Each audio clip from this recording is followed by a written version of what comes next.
Hola, buenas tardes a todos y todas.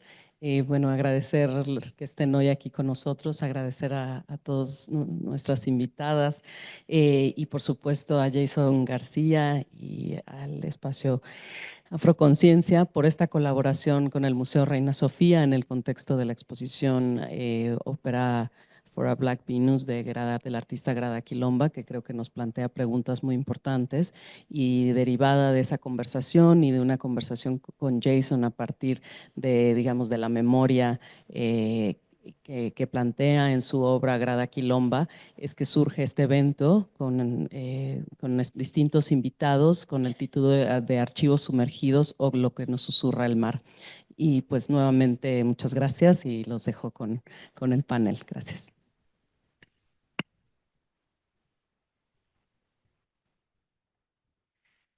Hola, hola. Bueno, también quiero empezar agradeciendo a Amanda por la invitación a generar esa conversación entre la institución, en este caso, de alguna manera, entre Conciencia Afro e institución. Creo que precisamente estamos en un momento en el cual necesitamos fortalecer mucho más este tipo de alianzas, ¿no? De diferentes lugares de trabajo. Así que agradecerte muchísimo también a Sol por de alguna manera tener estas conversaciones por email, también para todo lo que fue la maravillosa presentación y la experiencia de tener a un artista tan importante para muchas de nosotras en el Centro Cultural Espacio Afro. Creo que fue algo muy potente. También quiero agradecer a Cristina por toda la gestión de coordinación de la actividad y al resto del equipo de trabajo del Reina que ha hecho posible esta presentación. Para mí es un honor darle la bienvenida también a todas ustedes a este espacio de conversación enmarcado en la exposición Opera to Black Venus de Grada Quilomba. Quilomba lo que hace es hacernos una invitación, ¿no?, a confrontar las narrativas dominantes. No simplemente nos hace una invitación a confrontar estas narrativas, sino que nos sitúa ante una pregunta esencial, ¿no?, que es el hecho de quién ha sido históricamente el sujeto de producción de conocimiento y de representación en el arte, ¿no? Porque si revisamos la historia del arte y la producción de imaginarios en la modernidad, encontramos que ese sujeto ha sido mayoritariamente un hombre blanco, europeo, de clase alta, un sujeto que ha construido y perpetuado jerarquías raciales heredadas del periodo de esclavización de personas negroafricanas y del colonialismo. La obra de Quilomba desestabiliza y pone en tensión ese pacto racial de explotación constitutivo de las sociedades modernas. Pero su obra no solo deconstruye esa figura hegemónica, sino que también nos emplaza a leer la memoria desde otro lugar. En este caso, en esta ocasión desde el océano, entendiendo el océano como un archivo, como un espacio de resistencia y de futuro. Un océano que, como bien sabemos, es un territorio testigo y contenedor de las vidas que no llegaron, de las voces que han sido silenciadas, de los conocimientos perdidos que ya no volverán, y de la resistencia que han sido borradas por la historiografía blanca y eurocéntrica. Nosotras, en este caso, como comunidad negroafricana y afrodescendientes, también tenemos la obligación imperante de hacer esta misma lectura, ¿no?, ampliando el marco que nos propone Grada, Quilomba, a esa fosa común que, como sabemos, es el mar Mediterráneo, ¿no?, donde tantos y tantas han quedado silenciadas. De alguna manera, nuestra presencia, nuestra lucha continua y el trabajo de diferentes organizaciones, como los sindicatos de manteros o las organizaciones que trabajan en frontera, están constantemente reclamando la dignidad de cada una de las personas que quedaron sepultadas en el Mediterráneo. Y quiero aprovechar este espacio para hacer un llamado a la marcha organizada por el Sindicato de Manteros de Madrid en memoria de Mamen Valle, que será este sábado 15 de marzo. Va a salir de la Plaza de Lavapiés a las 6 de la tarde. Tenéis toda la información en las redes del sindicato, porque la violencia colonial no solo se manifiesta en la frontera, sino que también está presente en las condiciones en las que vivimos la comunidad negroafricana y afrodescendiente en el territorio español. Sin embargo, golpea con mayor crudeza a quienes se encuentran en situación administrativa irregular y a aquellas personas que dentro del orden racial que sostiene el racismo institucional ocupan los lugares más vulnerabilizados. Y antes de continuar, quería tomar un poco de tiempo de este espacio para recordar y honrar la vida y obra de Pocho Guimaraes, artista ecuatoguineano que recientemente ha pasado a otro espacio de vida y se ha convertido en un ancestro a quien debemos recordar y honrar. Su trabajo de recuperación de la práctica textil ecuatoguineana es un legado fundamental en la preservación de conocimientos transmitidos de generación en generación. Y justamente el año pasado el Museo Reina Sofía adquirió una obra de Pocho, que es un gesto que, aunque importante, sigue siendo una sesión en un sistema donde el reconocimiento a las creaciones y conocimientos negros producidos en ese territorio sigue siendo algo marginal. También justamente ahora hablábamos que se ha comprado la obra de este año de Agnès de Sonti, también es algo que hay que aplaudir, y justamente el mismo año de Pocho se compró obra por parte del Reina Sofía a Rubén H. Bermúdez. Este espacio también es para honrarlo a él, porque su legado es parte de esta conversación, de esta lucha de reconocimiento de nuestras historias, nuestras memorias y nuestras prácticas artísticas. Volviendo un poco al tema que nos reúne hoy aquí, la exposición de Grada Quilomba nos sitúa frente a una pregunta que es al mismo tiempo un llamado y una provocación, que es la pregunta de ¿qué nos diría mañana el fondo del océano si hoy se vaciara de agua? Desde esta pregunta hemos convocado a diferentes voces afrodiaspóricas del pensamiento, el arte y el activismo para abrir un diálogo. Pero más allá del diálogo, esta mesa representa algo más profundo. Es un acto poderoso, porque la presencia de diversas trayectorias negras en este tipo de espacios todavía, o sea, la presencia de esas trayectorias negras en este tipo de espacios no es algo casual, es un gesto político en sí mismo, porque todavía en este tipo de espacios seguimos siendo presencias simbólicas, más que una práctica o prácticas reales de descolonización del conocimiento, del arte y de las instituciones. En el contexto español seguimos viviendo un borrado sistemático del sujeto político negro, de nuestras agencias, de nuestra capacidad de producir conocimiento y proponer nuevos imaginarios. Todavía estamos trabajando porque haya más espacios donde haya diálogos igualitarios en condiciones de igualdad política. Porque esta cuestión no es un problema simplemente de representación, sino que son una cuestión de estructuras epistemológicas, estamos hablando de estructuras de poder. En ese sentido, estamos todavía lejos de asistir a cambios profundos en lógicas que organizan quién puede hablar y quién puede ser escuchado. En este caso, el filósofo jamaicano Chas Mill nos habla de la epistemología de la ignorancia, esa forma de conocimiento estructurado que plantea que no es una falta de saber, sino es un saber activo sobre qué ignorar, qué silenciar y qué no ver. Junto a esta idea de ignorancia estructural, también la educadora y escritora Gloria Wecker nos habla de la inocencia blanca, ¿no? En esa insistencia en no reconocer la historia de la racialización, la violencia colonial y sus conexiones con el presente.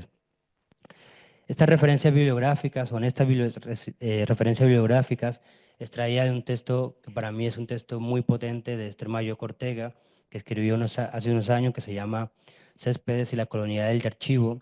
También está presente otro concepto de otro teórico, Tito Millán, que es el concepto de narrativas de desterritorialización antinegra. Este concepto también nos permite entender las lógicas que continuamente buscan impulsarnos de la historia de este país, busca excluirnos de esos espacios de toma de decisión y de debate público. Porque cuando se da una serie de inclusiones en todos estos marcos, principalmente son marcos que nos despolitizan, con los que simplemente aparecemos como objeto y no como sujetos históricos. En ese sentido, nos toca como sociedad hacernos una serie de preguntas más relacionadas sobre cómo enfrentamos el contrato racial constitutivo de la sociedad española, cómo las instituciones pueden amplificar el trabajo que investigadoras, artistas y organizaciones afro venimos realizando para tensionar las dinámicas heredadas del colonialismo europeo, cómo se genera desde la propia institucionalidad dinámicas que desestabilicen la idea de raza como un patrón de poder y principio organizador de las demás jerarquías del sistema global. En ese sentido, este espacio no está para responder a este tipo de preguntas, tampoco es el objetivo del encuentro. Sin embargo, la mitología es otra, los lenguajes, archivos y resistencias que nos traen las artistas y pensadoras que nos acompañan hoy, quizás sirvan para seguir ampliando el marco de posibilidad desde el cual pensamos la lucha del tejido político cultural negro, africano y afrodescendiente, pero principalmente en cómo nos pensamos como sociedad madrileña y española. Siguiendo con la presentación de este encuentro, vamos a contar con una ponencia inaugural del historiador y escritor y artista plástico Antonio Tosillé, que nos ofrecerá una reflexión sobre la pregunta central de la exposición desde una perspectiva histórica y filosófica. Luego daremos paso a una mesa, a una conversación entre Benia Encin, uy, se me liaba ahí con el Enciengua, creadora multidisciplinar y gestora cultural; Paulo Pascual, artista multidisciplinar angoleño, nacido en Portugal; Rudy Amanda Hurtado Garcés, antropóloga, investigadora y activista antirracista afrocolombiana; y José Ramón Hernández, artista indisciplinar, afrocubano, comisario y docente. Cada una de ellas responderá desde su práctica artística, investigativa o activista a la pregunta que hemos planteado al principio: ¿qué nos diría mañana el fondo del océano si hoy se vaciara de agua? Finalmente abriremos un turno de palabra al público para poder recoger vuestras reflexiones. Y ya, para cerrar, quiero seguir subrayando la importancia de reunir a diferentes personas negras con diferentes trayectorias vitales y de trabajo comunitario, porque no estamos aquí solo como individualidades, sino que estamos aquí como parte de redes comunitarias y genealogías de lucha, memoria y creación. En ese sentido, yo entiendo sus palabras como vasos comunicantes de una serie de saberes ancestrales que nos reconectan con una conciencia histórica afrodiaspórica, una conciencia que no solo grita que las vidas negras importan, sino que principalmente reclaman el poder para los pueblos negros del mundo. Un poder comunitario heterogéneo que pone la protección de la vida en el centro, entendiendo la idea de vida en un sentido amplio, lo pone en el centro de la lucha política. Y sin más dilación, doy paso al historiador Antumi Tosillé. Antumi es historiador, es escritor y artista plástico, doctor en Historia, Cultura y Pensamiento por la Universidad de Alcalá. Ha cursado estudios de doctorado en Relaciones Internacionales y Estudios Africanos en la Universidad Autónoma de Madrid y es licenciado en Historia General por la Universidad de las Islas Baleares. Profesor adjunto de Historia Global en la Universidad de Nueva York, en Madrid, y profesor de Historia Global Neurocéntrica en la Universidad IE. Entre 2020 y 2024 fue presidente del Consejo para la Eliminación de la Discriminación Racial o Étnica y en la actualidad es profesor visitante Fulbright en la Universidad Estatal de Morgan y es autor de diversas publicaciones y director del documental Panafricano. Así que nada, les invito a escuchar, sentir y pensar juntas y juntos en lo que el fondo del océano tiene aún por revelarnos. Muchas gracias.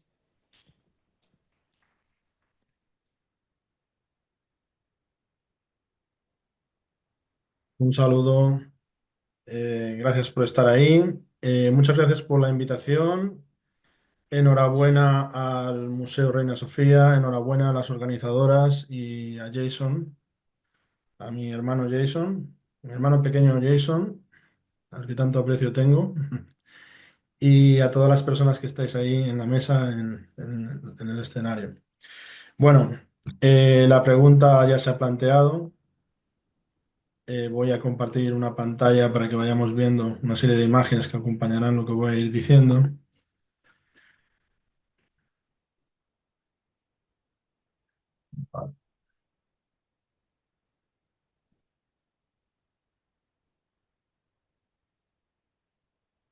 Supongo que se ve la presentación, sí, se ve. Bueno, ¿qué nos dirían los océanos y los mares si se vaciasen? Bueno, lo más reciente que nos hablaría desde nuestra perspectiva humana, ¿no? Porque claro, podemos hablar de muchos aspectos, pero vamos a hablar de la perspectiva humana. Pues nos hablarían de las decenas de miles de personas muertas, muchas de ellas de nombre desconocido y en circunstancias desconocidas, que han fallecido intentando alcanzar un sueño que ha sido mediatizado y creado por el colonialismo y es un efecto del neocolonialismo de las relaciones norte-sur. Aquí tenemos las cifras estimativas de las muertes por parte de la ONG Caminando Fronteras en los últimos años. Y bueno, se sabe que son decenas de miles de personas, hombres, mujeres y niños, que se han ahogado en el océano, en el mar Mediterráneo y en el océano Atlántico. En el océano Atlántico hay un dispositivo de seguridad instaurado por la Unión Europea eh, y España, es decir, instaurado por España con colaboración de la Unión Europea y con fondos de la Unión Europea, que es el Frontex SIBE, que se interpone en la ruta realmente no tan extensa que hay entre la costa africana y las Islas Canarias. Las Islas Canarias forman parte de África, Ceuta y Melilla están en África también, y es bastante natural que las personas se muevan en estas regiones, ¿no? Pero hay un dispositivo establecido por la Unión Europea con decenas de millones de euros anuales de presupuesto que impide que las personas puedan hacer de manera directa. Entonces están dando rodeos en el océano y se están perdiendo y en muchos casos pues están falleciendo. Las embarcaciones se hunden o las personas mueren sobre la embarcación y la embarcación continúa a la deriva y no sabemos hasta dónde, ¿no?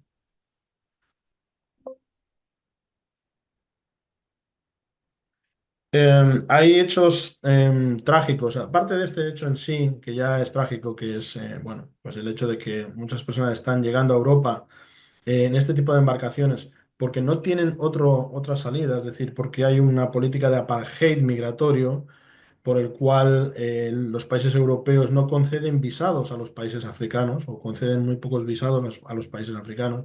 Entonces, para quien no tenga conocimiento de esta realidad, es importante saber que es mucho más caro un viaje en una embarcación irregular que en un vuelo, por ejemplo, ¿no? A través del aeropuerto, ¿no? Entonces, las personas están utilizando estas vías a través del desierto y a través del océano porque no hay una política de visados justa con el continente africano. Se conceden centenares de miles de visados, por ejemplo, para España y Portugal se conceden centenares de miles de visados para países europeos no comunitarios o para otros países no comunitarios, pero para el continente africano se conceden en torno a 50.000 al año para todo el continente, es decir, para 55 países.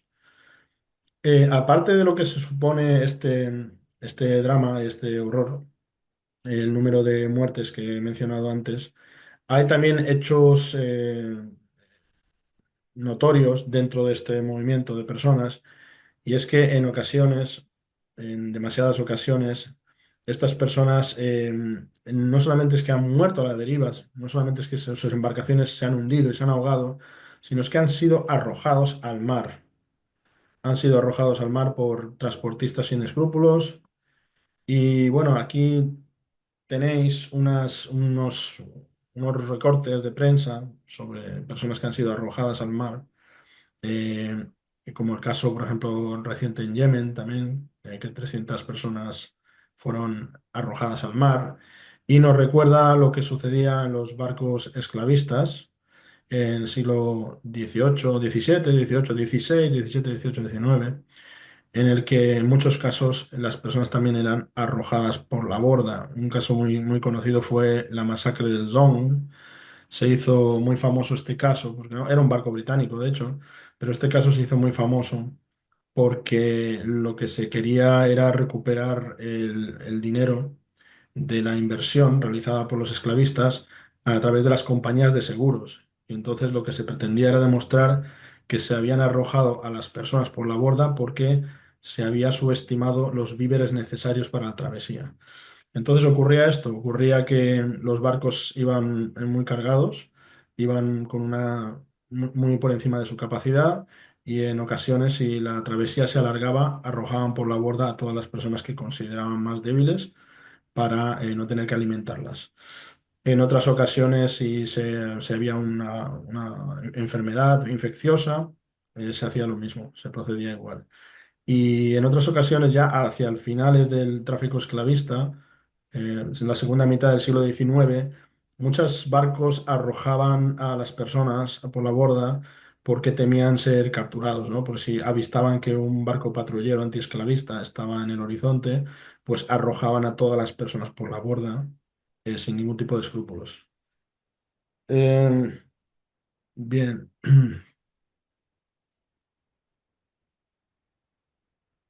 Entonces, el mar nos hablaría, los océanos nos hablarían de la esclavización, que duda cabe, nos hablarían de las migraciones como un proceso como una continuidad también, ¿no? Lo que se llama la longue durée en historia, ¿no? Los procesos de larga duración. Es un proceso que lleva miles de años. La esclavización lleva miles de años, pero la esclavización de personas africanas negras, la esclavización que se concentró específicamente en personas africanas negras, empieza en torno aproximadamente del siglo XVI. Y aquí tenemos una infografía que considero muy útil para entender lo sucedido. Aquí podemos observar unos puntos que son los barcos esclavistas y las diferentes nacionalidades representadas en diferentes colores. Los barcos más grandes están representados en un punto grueso. Pueden ser barcos que transportan en torno a 300 y 500 personas cada uno. Y los puntos más pequeños, barcos, embarcaciones más pequeñas, en torno a 100 personas, 150 personas. Entonces, bueno, aquí en esta animación se ve eh, lo que supuso para el continente africano la extracción constante de personas secuestradas, la sangría de vidas, el vaciado. No sé si se puede ver, ¿no lo estáis viendo en vuestra pantalla? Me parece que no se está viendo. Tengo otra opción alternativa.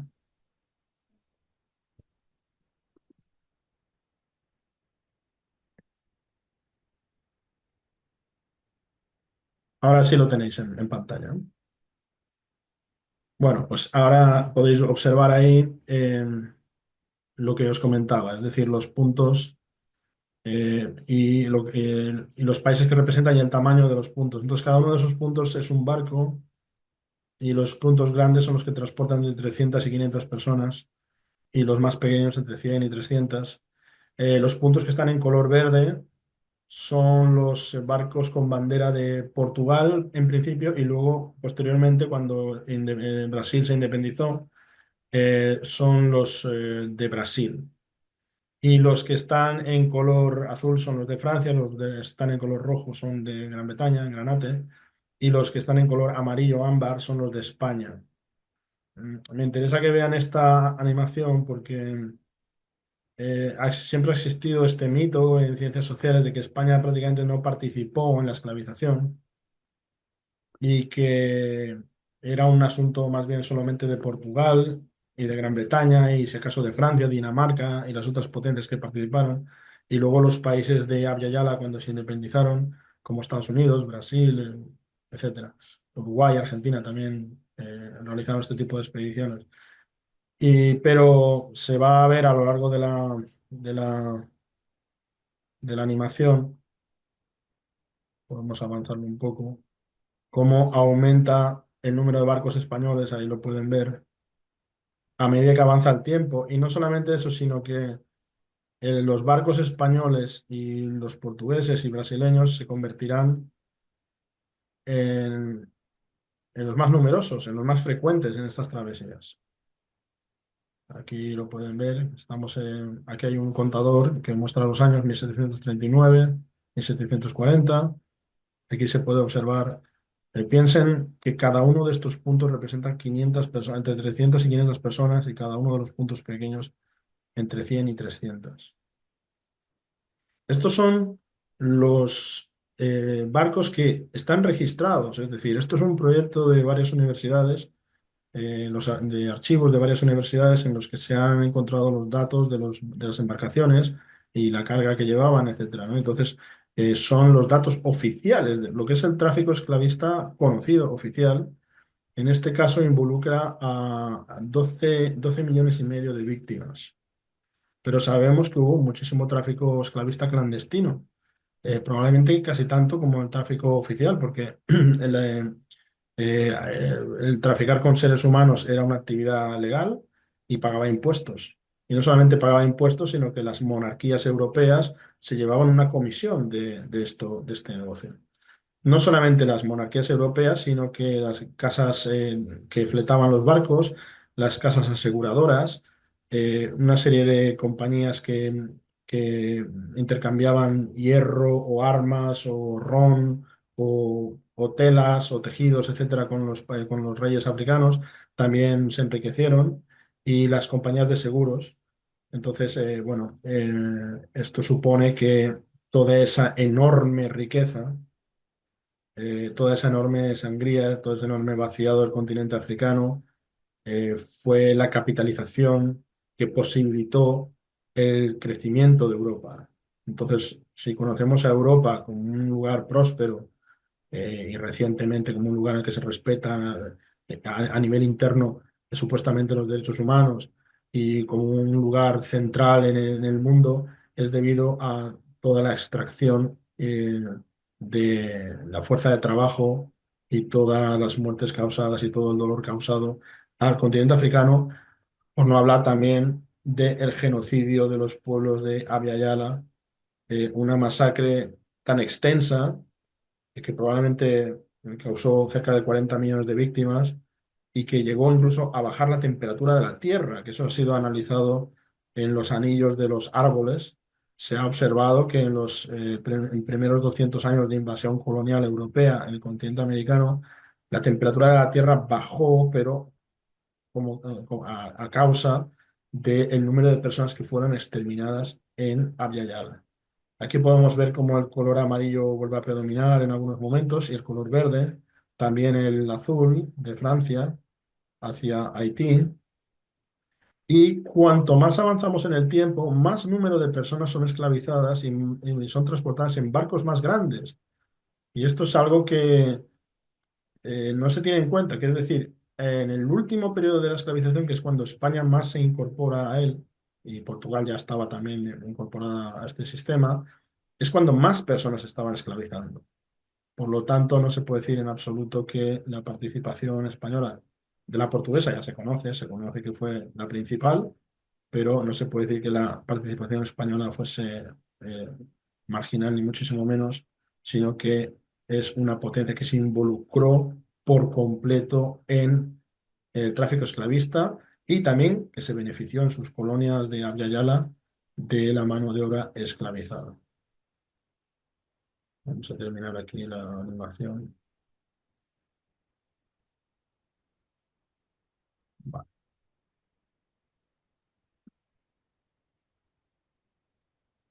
Bueno, este es el tráfico esclavista, sabemos cómo funcionaba. Se manufacturaban bienes de consumo para el continente africano en el norte de Europa y centro de Europa.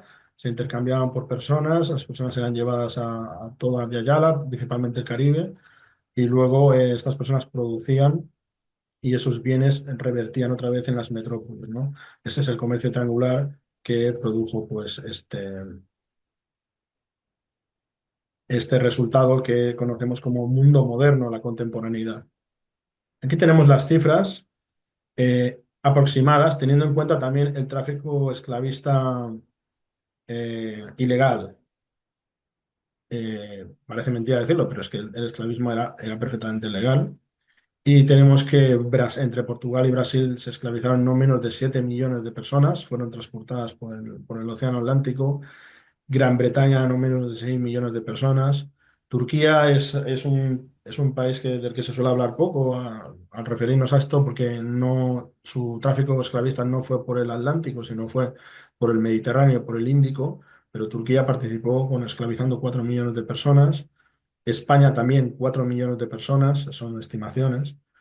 El mundo árabe en general, 3.500.000, también por el Océano Índico y por el Mediterráneo. En rosa, en color púrpura, tienen aquí el Océano Índico, en azul claro, en celeste tienen el Mediterráneo, y en azul oscuro está el Atlántico. Francia, 3 millones. Holanda, no digo Países Bajos, sino Holanda, porque fue específicamente sobre todo Holanda, 2 millones. Estados Unidos puede sorprender que la cifra fuese tan baja, pero era porque recibían personas esclavizadas al principio, sobre todo de Gran Bretaña, y luego Dinamarca, medio millón, y entre otras naciones europeas, medio millón. Características importantes del tráfico esclavista, hay que decir que en primer lugar, eh, y bueno, y hoy en día ya nos estamos refiriendo a las personas esclavizadas como eso, como personas esclavizadas, no como esclavos o esclavas.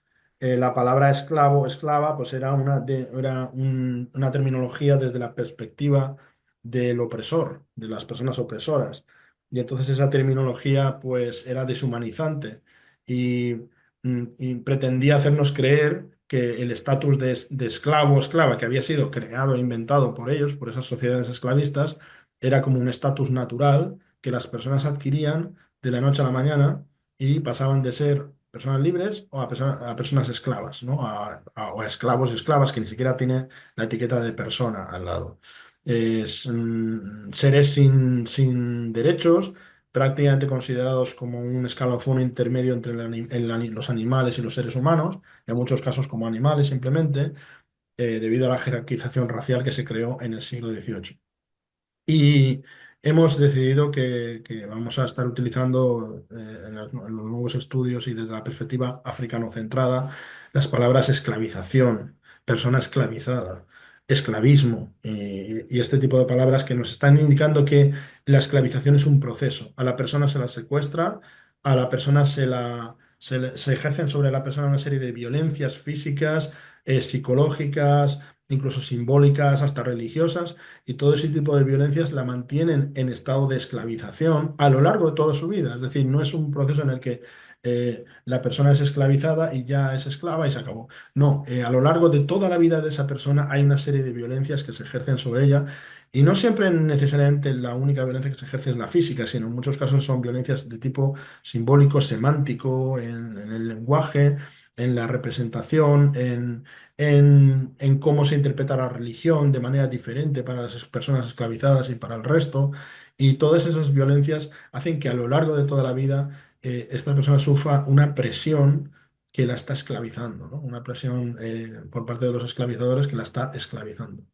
Dentro de lo que es el comercio triangular, que ya he dicho que era la fuente principal de riqueza del norte global y no el pretendido buen hacer de las sociedades capitalistas, sino la acumulación de riqueza por el robo de los bienes de Abya Yala y por el robo de la mano de obra del continente africano, tenemos lo que ya se llaman los tres pasajes, el first passage, el middle passage y el final passage.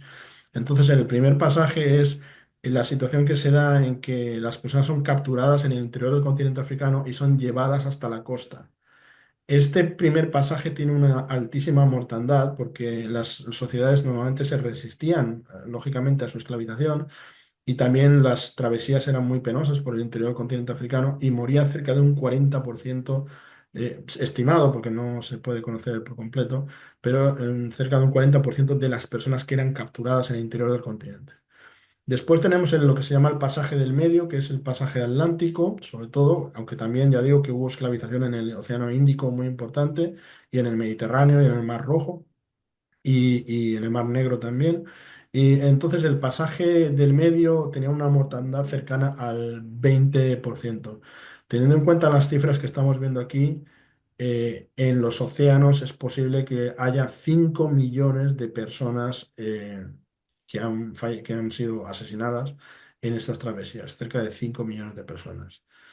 Y luego estaba el pasaje final, que era el momento entre el puerto de recepción de personas esclavizadas y la llegada a las plantaciones o a las minas o a las casas, ¿no? Este pasaje pues era que de menos mortandad tendría, pero también la tenía. Y es importante saber que la esperanza de vida al llegar de las personas era de en torno a 10 años, es decir, la esperanza media de vida. Quiere decir que una persona llegaba con 20 años y podía esperar llegar a vivir hasta los 30 años de media, aunque había personas que llegaban a la ancianidad, llegaban a edades muy adultas, pero otras muchas personas morían a los 2 o 3, 4, 5, 6 años de llegar. La inversión realizada por los esclavistas se recuperaba entre los 3 años aproximadamente, y ya estaba recuperada la inversión. Entonces todo lo demás ya era beneficio para ellos. Y también hay que saber que como las personas estaban aseguradas, había infinidad de situaciones en las que podían morir y se cobraba el seguro. Esto lo digo también porque ha habido mucha literatura buenista de decir que, bueno, que no, que la esclavización no podía ser tan cruel porque estaba en el interés de los esclavistas proteger su inversión. No, hay que saber que existían los seguros y que grandes compañías de seguros de hoy en día, grandes compañías de transporte marítimo de hoy en día y otras grandes compañías bancarias y agrícolas, etcétera, se crearon en esa época merced a esto. A pesar de que la esperanza de vida era tan escasa, el número de horas de trabajo y la explotación brutal de las personas, y luego por no hablar de las que ya nacían dentro de Abya Yala, que desde que tenían una edad de que podían caminar prácticamente se las ponía a trabajar con 4 años, 6 años, pues eso hacía que fuese el negocio más lucrativo que ha existido en la historia de la humanidad. Como he dicho antes, hay unos números, es un debate en curso, pero bueno, hemos hablado de que hay una esclavización en el Mediterráneo, en el Océano Índico y en el Océano Atlántico. También tenemos que hablar que las personas no soportaron estas situaciones de forma pasiva, sino que se rebelaron, lo que se llama cimarronismo, que yo prefiero llamarlo movimientos de autoliberación, y generaron las comunidades libres, los primeros palenques, las primeras repúblicas, las primeras naciones independientes de Abya Yala, del continente eurocéntricamente conocido como América o las Américas. Fueron comunidades de personas esclavizadas y también comunidades indígenas de pueblos de Abya Yala, abyayalenses, que se rebelaron contra el poder colonial y establecieron pueblos libres, ¿no? Entre ellos San Basilio de Palenque, pues es muy, muy conocido, ¿no? Y los Palmares de Zumbi en Brasil, ¿no? El tráfico esclavista fue abolido por Portugal en 1850, pero continuó muchos años después, y en Brasil hasta 1888, prácticamente casi hasta el siglo XX, continuó existiendo la esclavización de forma legal. Y luego, pues durante mucho tiempo ha seguido de forma ilegal. Y bueno, hay que decir que hoy en día hay millones de personas esclavizadas, todavía hoy en día de forma ilegal, pero que están esclavizadas. España fue de las últimas naciones también en abolir la esclavización el 7 de octubre de 1886. Y luego hay que saber también que las naciones de Abya Yala, cuando se independizaron, en su mayoría fueron proyectos criollos, blanco-europeos, que abolieron la esclavización mucho después de su independencia, entre 30, 40, 50 años después de sus independencias. Entonces, por ejemplo, les pongo aquí el ejemplo de Colombia, pero la mayoría de naciones de Abya Yala abolieron la esclavización en torno al 1850-1860 y algunas más tarde. Las consecuencias para el continente africano fueron terribles. Aquí podemos ver a la izquierda lo que eran las sociedades africanas antes de la llegada de los europeos y lo que fueron después de la invasión colonial, o sea, un borrado absoluto de las realidades previas y una reconfiguración total. Se produjo un despoblamiento masivo del interior del continente africano. El continente africano en la época de inicios de la esclavización podía tener aproximadamente entre unos 180 millones de personas, y estamos hablando de que más de 40 millones de víctimas, hubo más de 40 millones de víctimas extraídas del continente africano, lo cual es una cifra espantosa. Sabemos realmente que de manera científica que la esclavización y la posterior colonización, pero sobre todo la esclavización, fueron sin duda alguna los factores que posibilitaron el crecimiento del continente europeo. Y todo lo demás es accesorio, es decir, sí, hay otros factores muy interesantes, lo que le quiera decir, pero o sea, no sé, la participación de la banca o cualquier otro tipo de instrumentos jurídicos que se generaron en Europa, pero la causa principal fue la acumulación primitiva de capital a través de la explotación de otros seres humanos. Y Eric Williams es uno de los autores que mejor nos ha ayudado a comprender este fenómeno y cómo se produjo de una manera científica, entendiendo todos los intercambios que se produjeron y cómo funcionó. Bueno, esto es en lo tocante a lo que fueron las víctimas en sí, y ahora pues quizás podríamos hablar de cómo deberíamos afrontar esta situación, ¿no? ¿Qué deberíamos hacer, ¿no? Tenemos dos aspectos, uno es de la memoria y otro es la reparación, ¿no? Y son dos aspectos relacionados. En España pues hay una ley de memoria histórica, pero que no cubre hechos coloniales. Las leyes de memoria histórica pues deberían comprender también los hechos coloniales. Además, bueno, el argumento de que son asuntos muy antiguos no sirve, porque si hablamos de hechos coloniales son incluso más recientes que la Guerra Civil Española. Quiero decir, Guinea Ecuatorial fue descolonizada en 1968. Es un asunto muy reciente. La mayoría de personas que eran jóvenes en aquella época, están vivas todavía y lo vivieron, y las consecuencias se hacen sentir todavía a día de hoy, ¿no? Ha habido algunos movimientos tímidos. Este es el momento en el que se retiró en la plaza de Antonio López, la estatua de Antonio López, un notorio esclavista español, uno de los impulsores de la industrialización de España. La industrialización de España pues, fue debida a los esclavistas, los indianos, lo que llamaban los indianos, los que regresaban con las fortunas de América, invirtieron en la industria en España y en la cultura. Entonces, casi todas las iniciativas de la cultura de principios del siglo XX, al final del siglo XIX, han sido financiadas por esclavistas. Entonces, bueno, se propuso en su día, con una proposición no de ley en el año 2009, generada por la propia comunidad africana y afrodescendiente en España, una serie de medidas de reparación, entre ellas el renombrado de calles y la sustitución de estatuas por estatuas de personas antiesclavistas, personas que lucharon contra la esclavización, personas afro que se enfrentaron a este fenómeno. Ha habido muy pocos movimientos y de hecho, por ejemplo, en esta plaza, que ahora se llama Plaza Idrissa Diallo, que fue una persona migrante que o que murió en custodia policial en un CIE, pues se ha retirado la estatua, pero no el pedestal, y el pedestal contiene información relativa a la estatua. También hay iniciativas de memoria en el continente africano. Esta es una instalación del artista Kwame Akutubanfo en Ghana, en el que ha realizado con cemento reproducciones de más de 3.000 personas esclavizadas y las ha repartido en unos terrenos inmensos que se han convertido en un museo cerca de Accra, de la capital. Aquí tenemos algunos ejemplos. Todas y cada una de las esculturas son diferentes, ¿no? Aquí se puede observar otra escena. La memoria es importante y también la investigación científica, y también la investigación científica dirigida por las personas africanas y afrodescendientes. Nos atañe esto. Un fenómeno que se da muy frecuentemente en las universidades y en la investigación histórica es que con mucha frecuencia son personas no afro las que llevan a cabo esas investigaciones. Yo no me opongo, ni muchísimo menos, pues faltaría más, pero en muchos casos esas personas están ocupando espacios que podían ocupar investigadores e investigadoras que han sido rechazadas por el sistema, porque hay un fenómeno que se da, y lo ha mencionado Jason antes, y es que quién tiene la autoridad para hablar y quién tiene la autoridad para decir lo que ocurrió.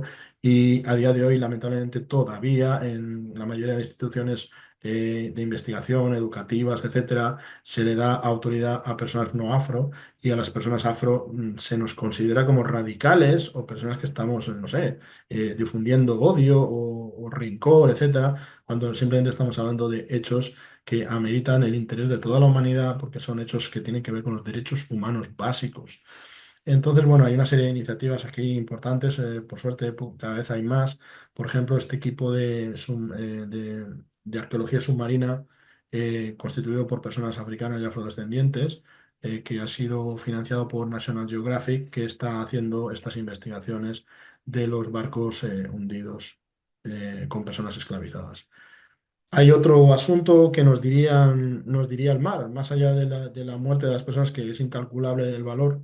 Por eso cuando hablamos, a mí no me gusta mucho hablar de reparaciones, la verdad. He mencionado la palabra reparaciones, pero no he entrado en mucho detalle porque por constricciones de tiempo yo prefiero hablar de compensaciones, porque realmente eso no se puede reparar. O sea, vamos a ser sinceras y sinceros, no hay manera de reparar ni una sola de las muertes ocurridas en ese contexto. Lo que se puede hacer es compensar. Entonces, pues se pueden dar compensaciones, y luego ya las comunidades africanas y afrodescendientes buscaremos la forma de autorrepararnos con esas compensaciones, ¿no? Podemos hablar de la riqueza, podemos hablar del oro, de la plata, de las obras de arte que fueron extraídas y robadas a los pueblos de Abya Yala, y en contexto colonial a los pueblos africanos. Todas esas riquezas que están llenando los museos del mundo, y muchas de ellas que se hundieron en el océano también, ¿no? Y todavía los debates de un nacionalismo trasnochado tremendo, ¿no? Por ejemplo, a mí me llamó mucho la atención cuando se produjo el hallazgo de la fragata Nuestra Señora de las Mercedes, que tiene 500.000 monedas de oro, plata, etcétera, con un valor de unos 500 millones de euros, si no me equivoco, sí. Y había como una discusión entre el equipo que había encontrado la fragata, que era de Estados Unidos, y España, que reclamaba la autoría. Pero ¿cómo que España puede reclamar la autoría de algo que ha sido robado a los pueblos de Abya Yala? Es de un absurdo que no tiene pies ni cabeza, pero España lo reclamó y de hecho el tesoro de la fragata de las Mercedes está ahora en España. Y bueno, no sé, estoy esperando que los gobiernos de Abya Yala empiecen a reclamarlo, porque realmente esto, bueno, y no solamente los gobiernos de Abya Yala, es que esto pertenece a las comunidades tradicionales de Abya Yala, todo este oro que fue robado masivamente a, a estos pueblos. Entonces, bueno, está este debate. No se sabe cuántos barcos hay de Portugal. Se considera que solamente en las costas portuguesas, sin saber si son de Portugal, hay cerca de 7.500 naufragios y de naufragios españoles cerca de 2.000 que se han identificado, ¿no? Que no que se hayan encontrado, sino que se estima que puede haber. Y estamos hablando de decenas de miles de millones de dólares o de euros en el momento actual. Eh, para ir terminando, diría que un asunto que me ha interesado bastante es recuperar las vidas y las biografías de las personas africanas y afrodescendientes que vivieron en España y también secundariamente también en Portugal. Y lo digo secundariamente porque mi investigación se centraba realmente más en España. Y, y bueno, yo realicé esta investigación doctoral que luego pues la hemos traducido en un libro que está muy, muy, muy resumido, que es este libro, Memoria Negra, Retratos de Figuras Afro de la Historia de España, en el que recojo las vidas, las biografías de 36 personas africanas y afrodescendientes que vivieron en España en diferentes momentos de la historia. No todas las personas fueron esclavizadas, muchas personas fueron personas libres, algunas personas tuvieron incluso responsabilidades de poder, roles de poder, a otras personas fueron artistas, otras personas fueron literatos y literatas, otras personas fueron artistas de plásticos o arquitectos, arquitectas, etcétera. Bueno, pues aquí está todo, un poquito todo lo que yo pude recuperar, muy resumido en esta biografía. Y me interesa esto, hablarles muy rápidamente de la historicidad, es decir, cómo a las personas designadas como negras, históricamente designadas como negras, se nos ha apartado de la historia y se nos ha considerado como sujetos dignos del estudio solo de la antropología, que me parece, bueno, la antropología actual pues ha cambiado bastante, aunque todavía tiene vicios del pasado, pero la antropología surgió como para estudiar lo que se consideraba en ese momento sociedades primitivas y dentro de ese esquema de pensamiento de que solo las sociedades blancas y algunas asiáticas eran civilizadas y el resto eran sociedades primitivas o bárbaras, ¿no? Como se llamaba. Y entonces se nos había quitado la cualidad de ser seres históricos, de ser de ser personas que hemos producido cambios en la historia, que hemos influido en la historia del mundo. Conocemos gracias a los estudios de Martin Bernal y también las investigaciones que he estado haciendo yo recientemente cómo África ha sido fecunda, ha estado influyendo en civilizar, de hecho, Europa en época antigua, ¿no? Y ¿por qué se ha retirado esta cualidad de históricas a las personas? Bueno, pues eso aparece con el emerger del racismo. El racismo es un fenómeno históricamente relativamente reciente, del siglo XVI aproximadamente. Se origina en la península ibérica, no en Abya Yala, como se suele creer, sino que empezó antes en la península ibérica en el contexto de musulmanes contra cristianos. Y en ese momento los pueblos cristianos se ven a sí mismos como blancos y empiezan a generar una ideología de limpieza de sangre, lo que llamaban la limpieza de sangre, a considerar que ellos tenían una sangre más pura y más limpia y que el resto de pueblos estaban malditos por Dios y que eran pueblos pues, condenados al fracaso y con costumbres deleznables, etcétera. Y entonces, a partir de ahí, una serie de historiadores, lo que yo tengo más analizados en la península ibérica en España, se dedican a borrar el pasado de nuestra presencia y nuestra influencia en este territorio. ¿Y cómo lo hacen? Lo hacen desafricanizando. Hay una desafricanización física de la península ibérica, que es una expulsión masiva de personas españolas y portuguesas de origen africano, una expulsión masiva que se produce sobre todo en el siglo XVII, de cerca de 1 millón de personas, también personas judías y de otras comunidades. La idea es blanquear la península ibérica, convertirla en un territorio solo cristiano. Y entonces eso es lo que llamamos la desafricanización física, pero luego hay una desafricanización epistemológica, que es a través de los escritos. Entonces, se blanquea a los personajes africanos de la historia de España, se borra nuestra presencia. Y aquí, por ejemplo, os presento un ejemplo, ¿no? Que tenemos el retrato de Aben Humeya, que fue el último líder musulmán de la revuelta de las Alpujarras en España, que, bueno, se rebelaron los musulmanes porque estaban siendo absolutamente oprimidos por el poder cristiano. Y este es el retrato más antiguo que tenemos de él. Es una persona afromestiza. Por las descripciones que tenemos literarias de él, sabemos que fue afromestizo. Y aquí tenemos una descripción de su época por parte de un grabador extranjero, no español, sino alemán, de los países, entre los Países Bajos y Alemania. Y luego, pues esta representación es del siglo XVII, 1621, unos 1650 aproximadamente, unos 100 años después de la revuelta, pero basándose en las descripciones físicas que tenemos de él. Y luego tenemos esta otra representación en 1859, en la que es blanco. Es una persona blanca con la nariz fina, los labios finos, etcétera, el pelo todavía oscuro. Pero ya tenemos una representación de 1935 para una novela para la juventud, etcétera, de Aben Mella otra vez, blanco, rubio y de ojos claros. Esta es la representación de este otro, del mismo personaje. Es el mismo personaje. Esto es una tendencia que se dio con muchos personajes de la historia de España que han sido blanqueados, otros han sido borrados, otros se les ha cambiado los roles. Cuando tenían un rol de poder se le ponen un rol subalterno, etcétera.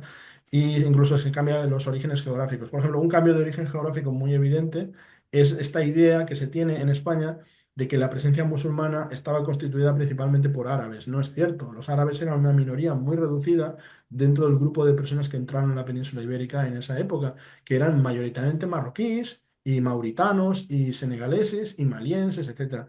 Y ese es el tipo de personas que estuvieron influyendo en la península ibérica a muchos niveles, a unos niveles que son hasta difíciles de cuantificar. Por ejemplo, una cosa que se sabe muy poco, se desconoce muy poco, es que en el norte de África, aparte del Imazigen, las lenguas originarias de allí, se hablaba una variante del latín que influyó muchísimo en el español. Y esas personas que eran del norte de África estaban hablando, muchos de ellos, esa variante del latín y entraron a la península ibérica Antumi, y se entendían con quienes hola, hola entraron. Antumi, Sí, ya sé que queda poco tiempo. te has pasado Eh, mucho, es la última diapositiva te has esta. pasado bastante, Vale, ya intentado solo queda esta diapositiva. Para quedan medio decir segundo. que el proceso continúa, el proceso de blanqueamiento continúa. Aquí tenemos una portada de una novela de Agustín Sánchez Vidal sobre un personaje también del siglo XVII y vemos como en la primera edición aparece afromestiza como ella era realmente o como él era, porque era una persona intersexual probablemente, y luego en la siguiente edición aparece blanqueada. Entonces, este proceso de blanqueamiento continúa y el de borrado de nuestra historicidad. Muchas gracias.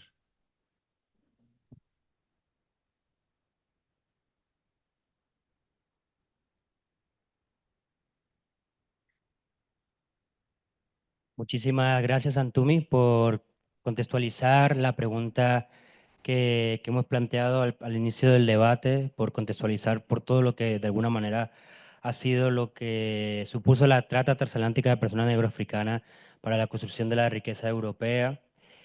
Ahora pasamos a la segunda parte de este encuentro, en el cual pensábamos de alguna manera unir a esas diferentes voces, con trayectoria investigativa, con trayectoria artística, para poder responder a la pregunta que planteábamos anteriormente, ¿no? Y de la pregunta de la exposición, ¿qué nos diría mañana el fondo del océano si hoy se vaciara de agua?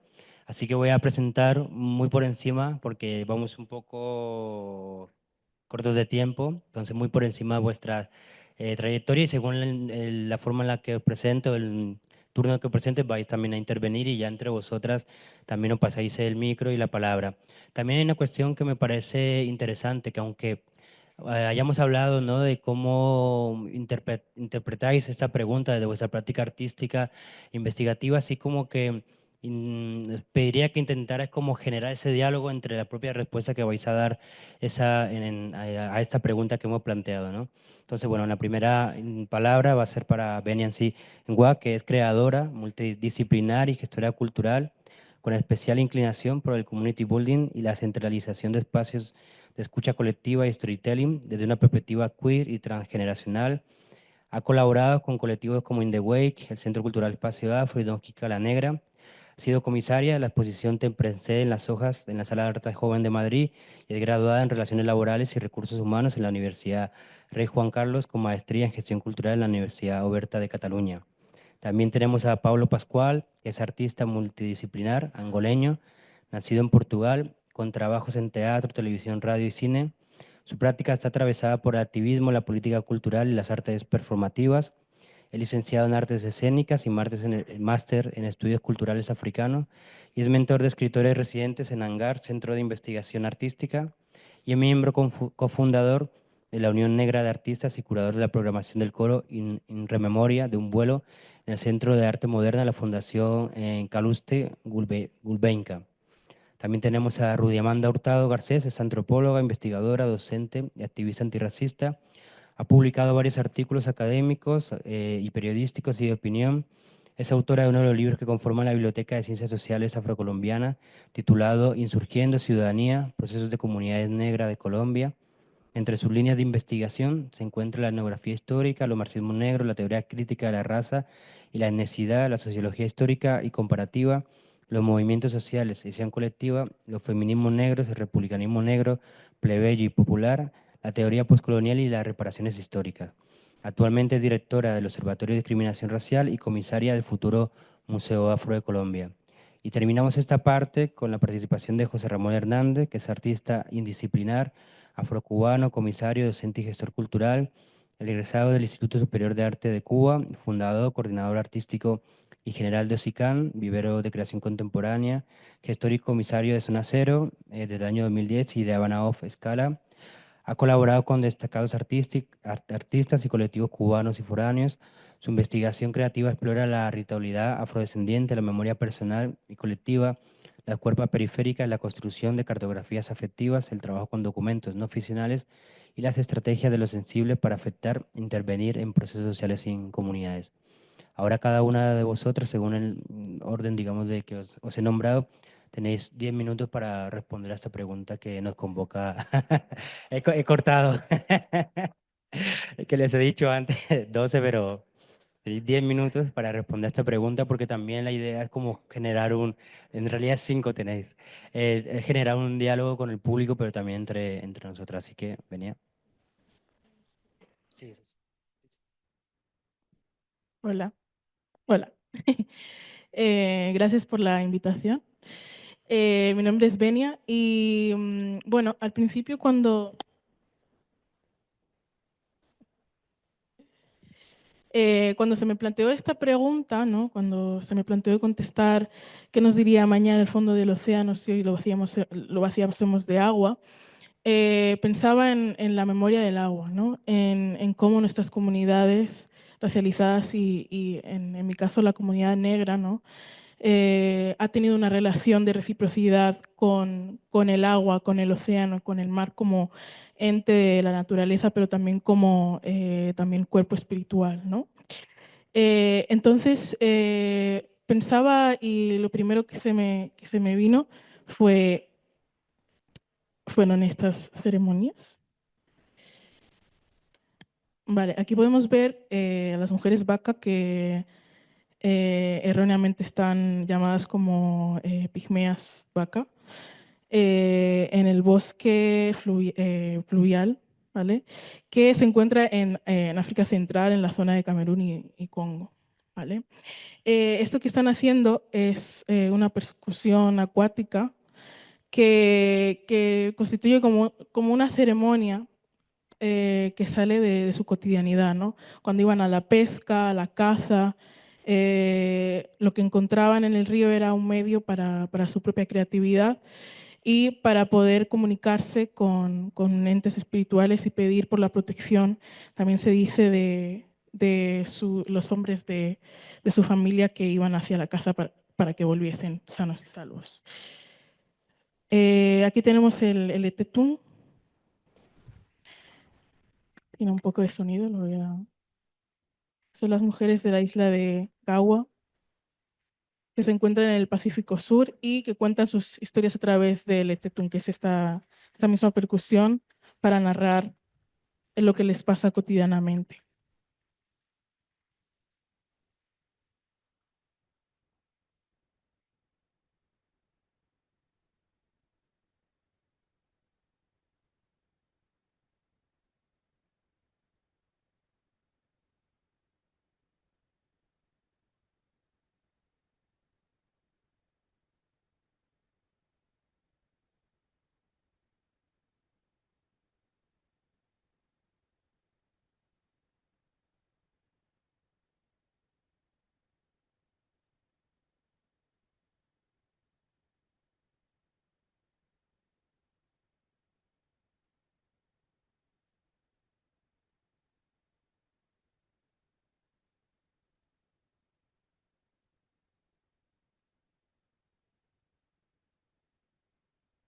Bueno, para mí era importante mostrar el agua, el océano como un espacio de encuentro para nuestras comunidades y también como un medio en el que podíamos y podemos todavía pues, ejercer nuestra propia agencia, ¿no? Individual y colectiva, ¿no? Al final el proyecto colonial lo que ha hecho es quitarnos esa agencia y objetivizarnos a través de, mediante, sobre el agua, sobre el océano también, ¿no? Entonces, al contestar esta pregunta, imagino una inmensidad, ¿no? Una inmensidad opaca que refleja en su fondo lo que es toda la jerarquización que se ha impuesto por parte del proyecto geopolítico colonial, pero también una inmensidad que nos mantiene en un conflicto y en una ambivalencia que siempre va a traernos hacia un espacio de vibraciones y de llamada. Cuando veo esa inmensidad, además, considero que esas vibraciones nos mantienen también en un estado inminente, ¿no? En el que esas llamadas que hemos tenido durante todos estos años, durante todas estas generaciones, nos piden además una respuesta, ¿no? Y la respuesta, en mi caso, la investigo a través del archivo. Entonces, bueno, quería enseñaros. Este es el proyecto en el que estoy trabajando colectivamente. Este proyecto en la Escucha nos acompañamos surgió en el seno de la exposición Te presento las hojas que comisarié con mi compañera Emily San y se configura como un espacio de reencuentro con el archivo de comunidades negras, ¿no? En el que la idea principal era centralizar la oralidad, las historias y la memoria de mujeres afro y comunidad LGTBI afro. También es importante que fuese desde un aspecto transgeneracional y que ese archivo nos pudiese ayudar a reconfigurar cómo podemos especular a través de él y mediante él.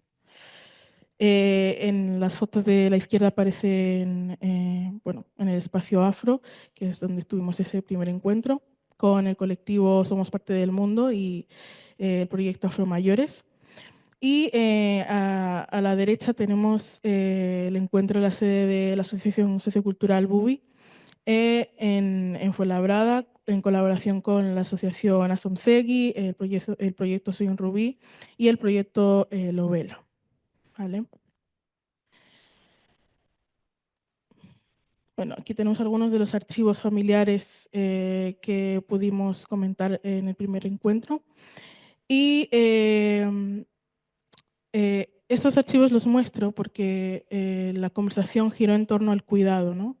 Y al reencontrarnos con el archivo era también muy evidente, ¿no? La necesidad de hablar de cómo reconfigurar espacios de cuidado, sobre todo en los que se centralizase el relevo, ¿no? Sobre quién recae la responsabilidad de ese propio cuidado. Creo que el hecho de poder accionar a través del archivo es una posibilidad que además aparece como algo que unido a la agencia nos informa también de un contexto en el que constantemente nos encontramos, como decía Fanon, en este área del no ser, ¿no? En este área del no ser se nos niega constantemente y se nos condiciona, ¿no? La manera en la que ejercitamos nuestra posibilidad y veo el archivo como una oportunidad para, en vez de trasladar la posibilidad a una acción, como suele decir Giddens, ¿no? Pues que la agencia colectiva y la agencia es la posibilidad y la condición de la posibilidad y eso se da con la acción, que nosotros como comunidad negra nos concibamos como la propia posibilidad. Nos concibimos como la propia posibilidad porque en el espacio de no ser constantemente recreamos y reconfiguramos desde esa opacidad, desde esa inmensidad en la que la incertidumbre no nos da absolutamente nada visible o conocido, ¿no? Pero a partir de esa opacidad, de esta oscuridad, de esa inmensidad, a través del conflicto y a través de la propia reconciliación, podemos accionar y podemos construir a través de la especulación. Hablo también de la especulación como un espacio negro, ¿no? Un espacio negro, también relacionado con las teorías de Catherine McKittrick, que es una pensadora afroamericana, que habla mucho de lo que son las geografías negras, ¿no? Y también hablo de esas geografías negras porque dentro de lo que veo como cuerpos acuosos, como el agua, el océano, considero que ancestralmente esos eran espacios de encuentro negros, eran geografías, parte de esas geografías, ¿no? Y esas geografías se sienten y se entienden a través de nuestras propias experiencias. También creo que es importante, ¿no?, que en estas geografías incluyamos la imaginación, ya que precisamente por esa misma opacidad y por ese mismo desconocimiento, la imaginación radical se encuentra como, o lo concibo como un espacio totalmente negro. Lo veo así precisamente por eso mismo, ¿no? Porque aparece desde el no ser y porque radica en el cuestionamiento de jerarquías. Y por eso a través del archivo creo que especular es una oportunidad para replantear esas mismas jerarquías y para también preguntarnos, ¿no?, de qué manera podemos reproducirlas dentro y fuera de la comunidad. Sobre todo en un contexto actual en el que es también evidente el ascenso de la extrema derecha y de políticas de borrado y de asesinato de la comunidad negra, comunidades racializadas, marginalizadas y sobre todo de la negación de la existencia de la comunidad LGTBI. Creo que concebirnos como posibilidad no es una conversación que debamos hacer únicamente desde la mirada cis heteronormativa y mucho menos centralizando esa misma mirada. Por eso mismo también lo que es el título de la charla y estas cosas, me unía al trabajo de Aline Mota, que es una artista brasileña. Esta artista tiene una obra que también es como un corto también, pero también tiene una serie fotográfica que se llama Pontes sobre abismos, Bridges over the Abyss. En esta obra, Aline lo que hace es sumergirse en el recuerdo y en las vivencias con el archivo, ¿no? Crea una genealogía en la que traza un viaje que va por Sierra Leona, que va por Portugal, Río de Janeiro e incluso Nigeria, ¿no?, en la que en esta travesía intenta resignificar, ¿no?, los atisbos de información sobre archivos de sus antepasados y también reconfigurar una nueva agencia para la revelación, ¿no?, de estas nuevas identidades que desconocía. Era importante también traer este trabajo de Aline Mota, ¿no?, como una materialización de esa misma posibilidad dentro de la creación artística y la producción cultural, pero también como una manera de mostrar una de esas formas de lidiar con los huecos, ¿no?, de lidiar con ese legado que desconocemos, pero que podemos resignificar a través de la performance, del acto poético. Así que eso, simplemente como por último, quería proponer esa pregunta, ¿no?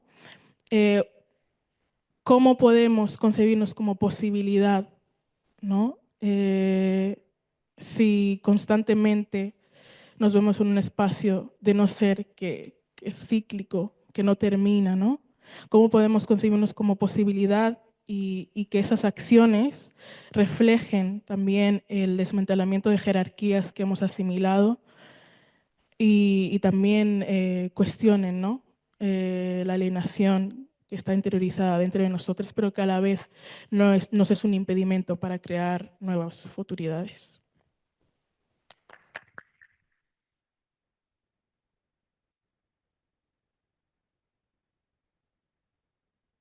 ¿Es mi vez? Hola, ¿qué tal? Buenas tardes, soy Pablo Pascual. Muchas gracias por estar aquí, feliz, la verdad, porque creo que soy el internacional del grupo y vine desde Lisboa.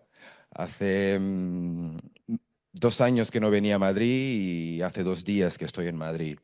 Y curiosamente, cuando estuve aquí hace 2 años, Jason fue la única persona a la que vi mientras hacía un viaje para estar con mi madre en Suecia, donde vive. Yo nací en Lisboa, pero soy angoleño porque mis papás son angoleños y mi nacimiento en Lisboa es considerado un accidente porque ellos no son nacionales, ¿no? Y no tengo video. Había hecho un video, pero no lo conseguí descargar. El internet no me permitió. Pasé a descubrir que el internet no es así tan democrático. Te cambias de geografía y no te permite hacer descargas. Y bueno, van a tener que oírme y verme y ver cómo uso mi cuerpo como tecnología, al menos hoy. Y entonces, eso para decir que aquí una caveat, una sincronicidad, que es cuando Jason me invitó a hacer parte de esta charla, lo vi muy curioso porque yo conozco a Grada. Grada para mí es una hermana, una amiga, una mentora, una inspiración. Y justamente a 17 de mayo de 2019 lanzaba su libro, 20 años después de haberlo usado como tesis de doctoramiento. Lanzaba en Portugal, que es la geografía en donde los cuentos de racismo cotidiano ocurren en ese libro, Memorias de la Plantación, que se volvió un éxito universal, mundial, ¿no? Es la obra que marcó su cara en el mundo, como se dice en Brasil. Y en esa fecha intentaba yo, claro, ir a ver al lanzamiento de la publicación del libro, porque era en Lisboa, cerca de mi casa, en Hangar, en un centro de investigación artista para el cual trabajo con escritores residentes, pero llegué a tiempo de no poder entrar, o sea, no me dejaron entrar para ver la publicación del libro de esta autora, artista, fenómeno, que yo estaba conociendo su trabajo, que para mí hizo una diferencia muy grande porque yo estudié en los Estados Unidos, hice mi maestrado de estudios africanos en Canadá, solo tuve profesores blancos y entonces cuando empecé a aprender a hablar sobre el antirracismo en portugués a través de una artista negra y portuguesa, sufrió un impacto muy grande porque me conecté de una forma como no me había conectado antes con la temática esa, ¿no? Como con el letramento que me traía Grada. Y no pude entrar en la publicación. Y entonces, como estaba pasando el arco también en Lisboa en ese mayo de 2019, yo fui a ver las exposiciones y estuve ahí. Y luego, después de ver algunas exposiciones, volviendo a mi casa, decidí pasar por Hangar, que es el Centro de Investigación Artística, y estaba Grada con su madre afuera del edificio. Y yo me acerqué y dije que sentía mucho por no haber tenido la oportunidad de estar en su publicación, al que después de alguna conversación me invitó a cenar. O sea, ¿sabías esta historia? No.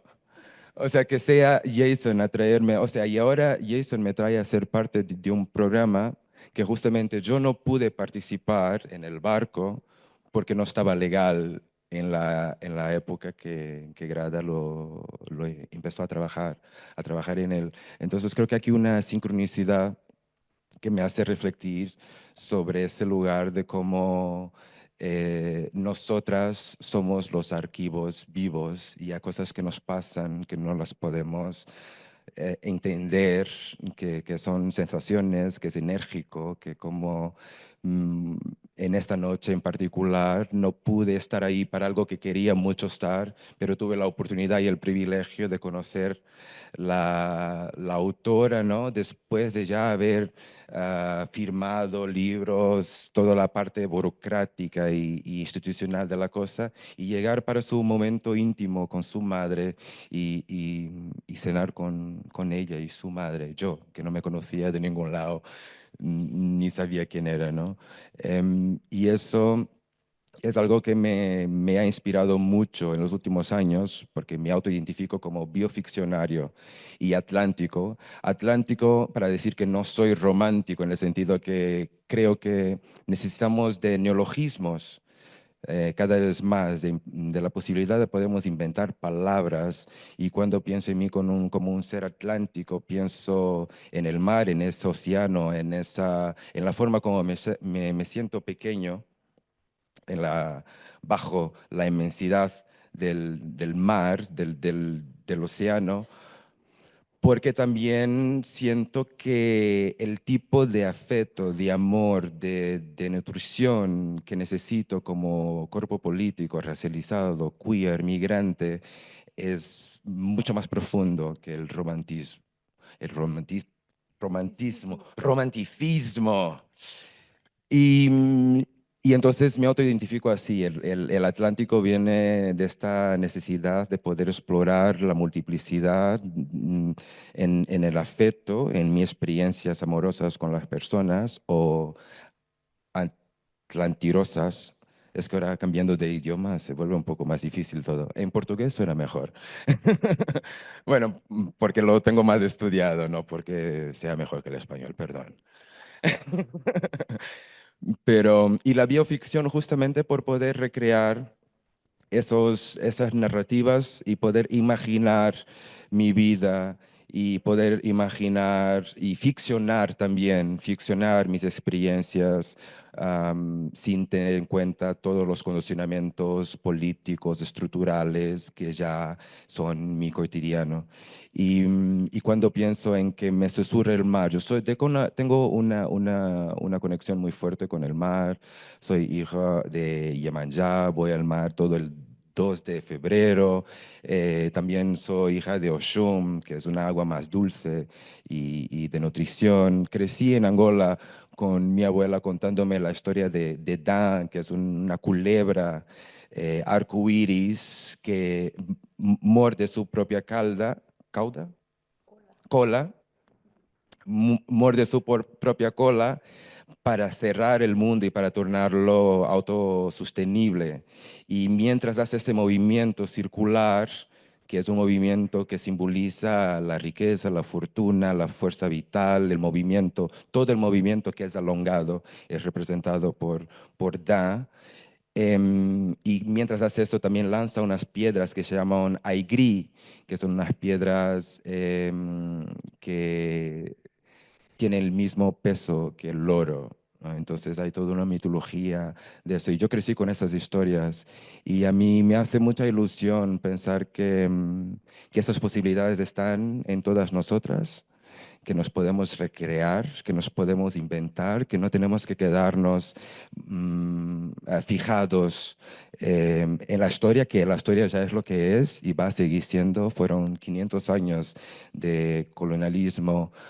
Para mí, que soy de Angola, han pasado 50, son 10% de las experiencias. Yo cargo con mi cuerpo la memoria de lo que pasó, que es terrible, la memoria espiritual, la memoria celular, la memoria física, ¿no? Yo veo muchas mujeres negras con problemas de diabetes, que es algo que ataca mucho a la comunidad negra, también como consecuencia de esta memoria de la plantación, muchas mujeres que tienen problemas de miomas y de fertilidad también como consecuencia de estos actos tenebrosos que han pasado durante muchos siglos. Y, y el miedo del mar, que yo también tengo el miedo del mar. Yo voy al mar muchas veces, pero siempre que estoy delante del mar, yo tengo miedo del mar. No es una relación fácil. Y cuando hablo con personas negras racializadas en todo el mundo, hay un miedo que para quedarse un poco más apacible se dice que es un respeto al mar, pues eso existe en nuestras comunidades muy fuerte. Y entonces voy a dejar aquí un ditado de Antonio Manuel Pina que dice: todavía no es el fin del mundo, también no es el inicio. Calma, es solamente un poco tarde. Gracias.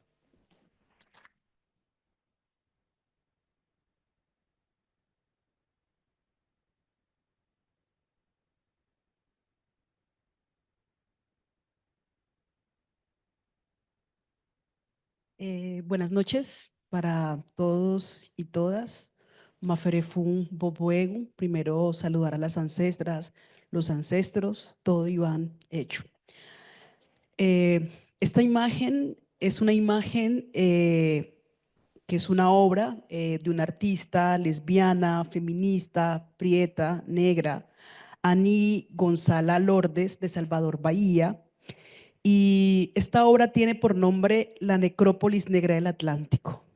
Y la quise traer para conversar la pregunta que nos convoca a este espacio para poder pensar en diferentes registros, ¿no? Cuando abordamos la noción de océano, el mar o el agua, uno revisa los estudios afrodiaspóricos o africanos y encontramos diferentes formatos, ¿no? Desde el mundo de las artes plásticas, la poesía, la literatura, la investigación, siempre esto aparece como un archivo, ¿no? Entonces hay que pensar el océano, el mar y el agua como un archivo que yo le pondría panafricanista y afrodiaspórico, ¿no? Que permite revelar datos que conectan a la madre África con sus diásporas, ¿no? Pero al mismo tiempo esa noción de archivo está un poco confrontando, interpelando la noción de archivo clásico historiográfico que conocemos, ¿no? Que es el archivo oficial, rígido, frío. Y acá vamos a ver cómo en estos registros el archivo como mar, como agua, tiene, además de diferentes formatos, ritmos, corporalidades, polifonía de voces, y es mucho más holístico. Y aquí lo que estamos mirando es cómo está emergiendo un proceso de ensanchamiento de este archivo, ¿no? O sea, que el archivo oficial, como lo conocemos, se está desmoronando porque está surgiendo otra forma de hacer archivo, de leer archivos, crear fuentes y de crear datos, y que esto tiene que también repensarse en las técnicas, las metodologías de la vieja historiografía, ¿no? Yo creo que aquí un poco lo que se está desafiando es esa forma dominante también de concebir la epistemología, la metodología, cuando se interpelan y se ponen en el escenario también disciplinar otras preguntas y otras fuentes, ¿no? Ya pues tempranamente la teoría crítica de Frankfurt, la intelectualidad africana, afrodiaspórica, asiática, latinoamericana ha pensado también en estos otros registros. Ahora, esta imagen nos conecta también mucho con la noción de la trata, ¿no? Que es un elemento central que aquí genera un antagonismo, una fricción o un conflicto. ¿Por qué? Porque ¿qué significa el Atlántico, o el caso de los que estamos más hacia Yala, Améfrica Ladina, diría Leila González, o las Américas Negras, el Mar Caribe o el Océano Atlántico. Claro, si uno se para desde la historia oficial, europea, blanca, pues tiene una significación y unos datos que posiblemente van a estar en contradicción o en conflicto o en tensión con la interpretación de los datos que hagamos África y sus diásporas, que hagan los hermanos y hermanas indígenas. ¿Por qué? Porque es un mismo espacio, un mismo archivo o un mismo registro, pero que está en una disputa, como diría Michel Trujillo, de los regímenes de verdad, ¿no? Y estos regímenes de verdad, aunque esté la idea de ensanchamiento del archivo, la disputa se mantiene posiblemente por las formas en que se aborda ese archivo llamado mar. Posiblemente una vez que yo vine a Madrid, me recogió un taxista en el aeropuerto y iba a ser el 12 de octubre. Y el relato narrativo del taxista era: les llevamos civilización. Y el relato mío como descendiente de personas que fueron esclavizadas es: nos esclavizaron, nos humillaron, nos robaron, nos maltrataron. Es el mismo archivo, pero con unas caras distintas de abordaje que entran en una fricción y una contradicción histórica.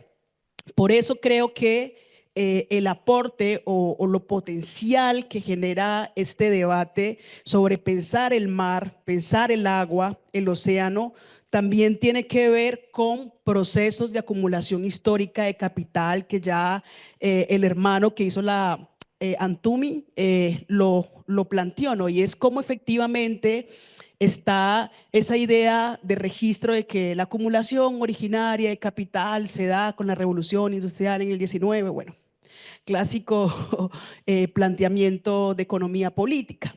Y un poco lo que ha hecho los marxismos negros, el Black Marxism, desde el Caribe y estos mundos, es decir, con el trabajo que hizo Eric Williams, el trabajo que hizo Sidney Jane y otros intelectuales como Claudia Young, marxista, comunista negra.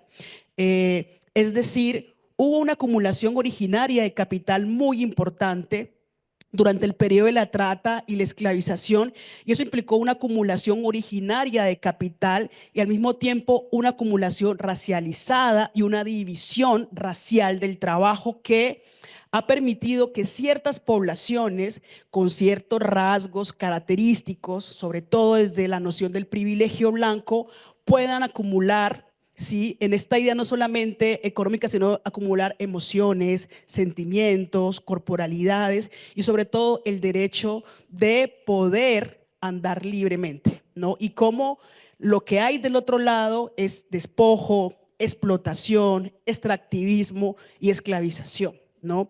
En ese sentido, cómo este archivo del mar nos puede hablar de los duelos, los dolores, el rompimiento de los linajes, ¿no? Yo me acordaba que mi abuela es de apellido Carabalí y que mis ancestros en el Pacífico colombiano crearon el poblado de Mandinga. Y a partir de esos registros vocales, esa oralidad colectiva, comunitaria, voy armando la arqueología. Entonces aquí también estamos viendo cómo la introspección arqueológica, la arqueología histórica, la etnografía, la historia, el arte, ¿no? Porque al mismo tiempo este archivo permite también una transdisciplinariedad, distintos puntos de abordaje de este archivo con diferentes matices y diferentes lenguajes.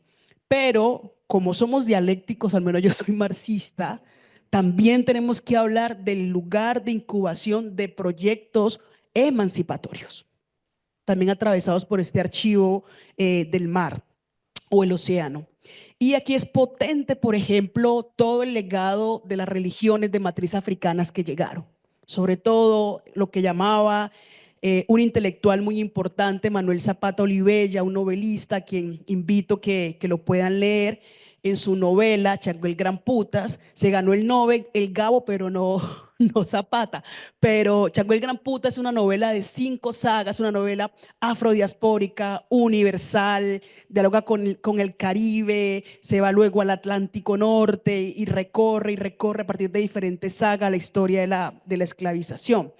Y Zapato Olivella planteaba y decía, el Atlántico y sus costas simbolizan o representan el nacimiento. Y ese nacimiento es entendido como Yemayá, ¿no? Que es la madre de la humanidad, y en sus aguas es ahí donde se concreta efectivamente la trata. Y dice Zapato Olivella, es justamente en las aguas donde nace el nuevo Muntú americano parido por Yemayá.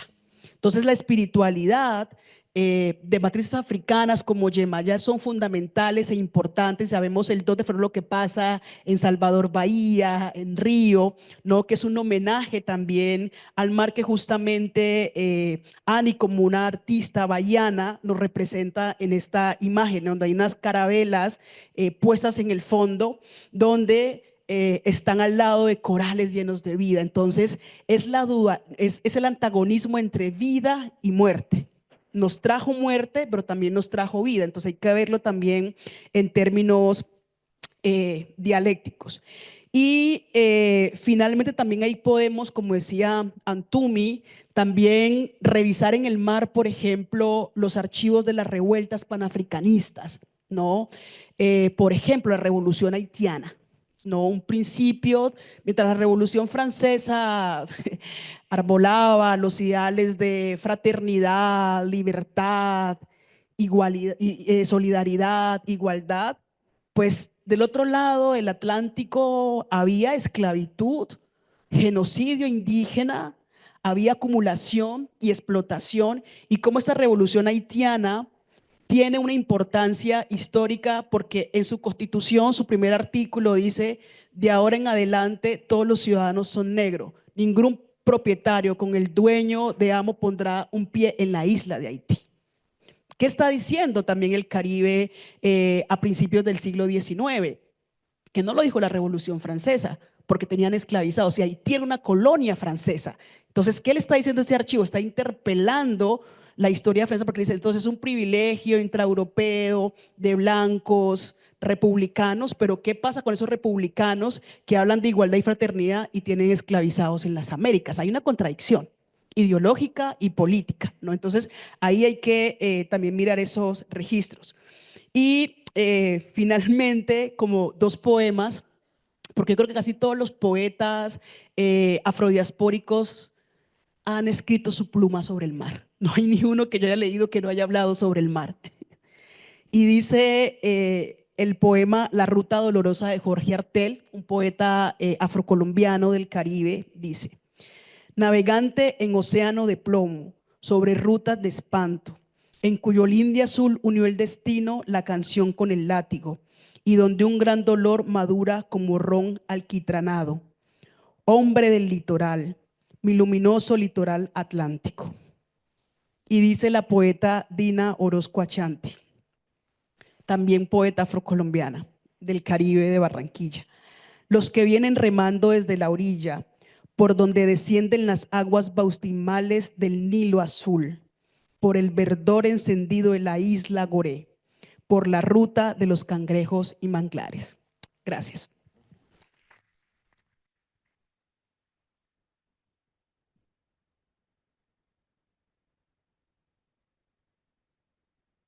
Ay, qué hermoso, qué hermoso. Estoy un poco emocionado y conmovido.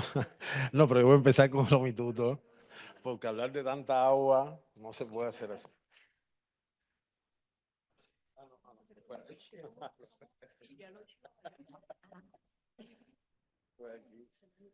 Omituto, Anatuto, Tutile, Tutolaroye, Aricúa.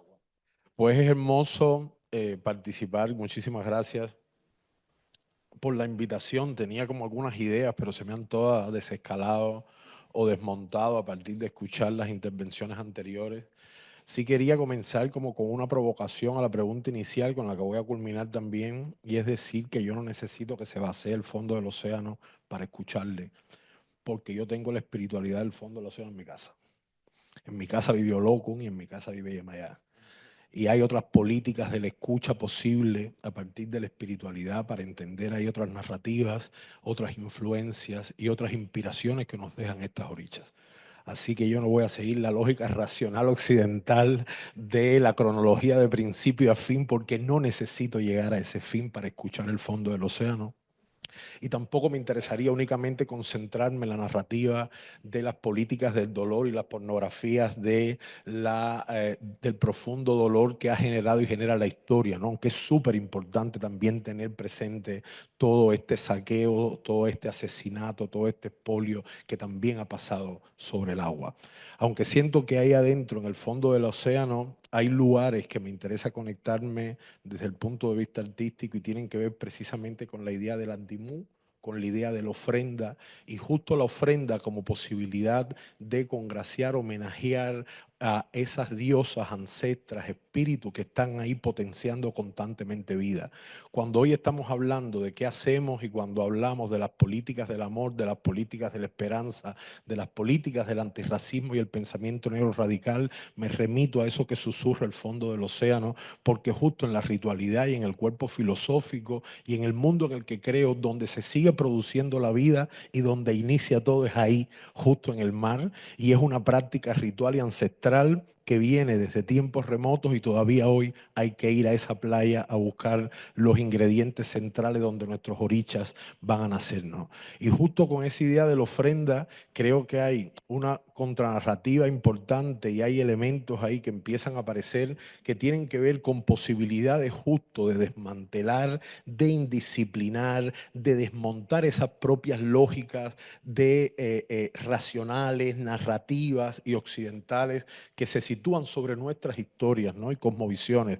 Y por ejemplo, siento ahora mismo una potencia muy fuerte en la posibilidad de ofrendar en este territorio que estamos pisando hoy, que es Madrid, que es España, justo en el corazón de las metrópolis del reino, en el corazón, en uno de los corazones, si tiene corazón, Europa, cómo ofrendar posibilidades que empiezan a entrar en este proyecto anticolonial, en este proyecto indisciplinar, y justo me emociona mucho la posibilidad de sentir cómo hay un trabajo o una voluntad de trabajar con esos archivos vivos, con esos archivos de la memoria, y justo no trabajar con esos archivos desde las lógicas occidentales y académicas, cómo entrar en esa contranarrativa, en ese contraarchivo, en esa contrahistoriografía, y justo la posibilidad de trabajar con ese archivo o de trabajar con los vacíos de ese archivo, trabajar con los quiebres y con los huecos de ese archivo, es la posibilidad de fabular una historia nuestra, de fabular críticamente un pasado, un presente, y poder incluso construir y legar esa política de la esperanza al futuro, a las generaciones que vienen, ¿no? La posibilidad de poder encontrar en esos vacíos espacios de construcción de nuestra memoria, espacios de construcción de nuestra identidad política, espacios de coexistencia y colaboratorio en conjunto, porque todo el tiempo las políticas occidentales tratan de segregarnos, dividirnos, clasificarnos, tratan todo el tiempo de buscar esa segmentación, y justo desde esas inspiraciones ancestrales estamos buscando esos puntos en común desde las diferentes comunidades, espacios, territorios y ancestralidades que se están conectando ahí en un mismo proyecto anticolonial, en un mismo proyecto de reconstrucción de esas narrativas. Y justo siempre me recuerdo, pensando en el océano, de uno de los signos que forman parte del oráculo del Dilogún, que forma parte del oráculo de nuestra regla de Ochifá, y es el signo Iroso o Irosotón-Tiroso, que Iroso dice: nadie sabe lo que hay en el fondo del mar. Nadie sabe lo que hay en el fondo del mar y nadie sabe lo que hay en el fondo de nuestros corazones.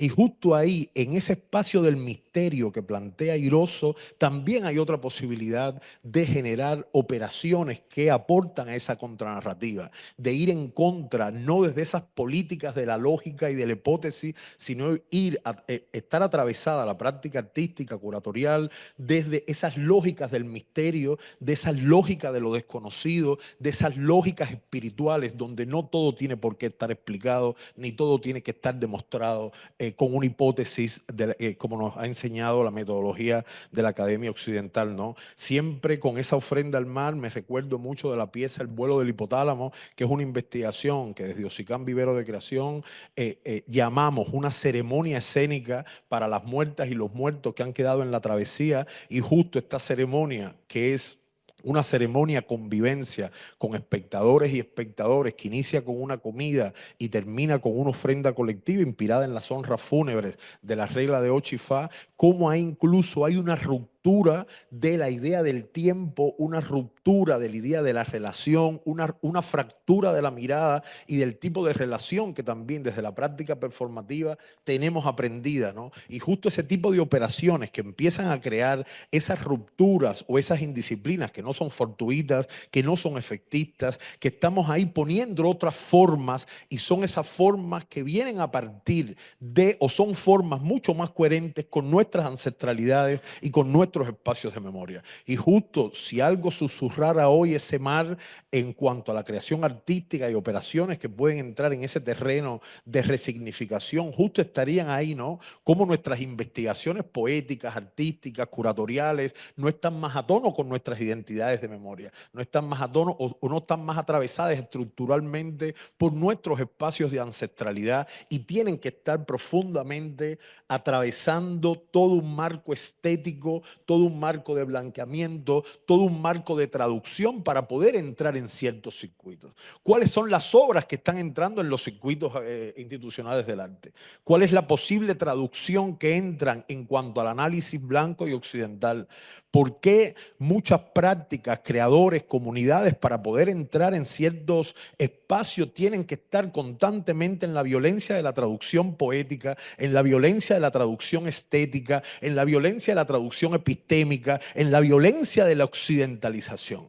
¿Cómo no hacer o generar espacios que empiecen a quebrar esas políticas de la mirada, que empiecen a quebrar ese contacto con las formas y se rompan también esas lógicas de la representación?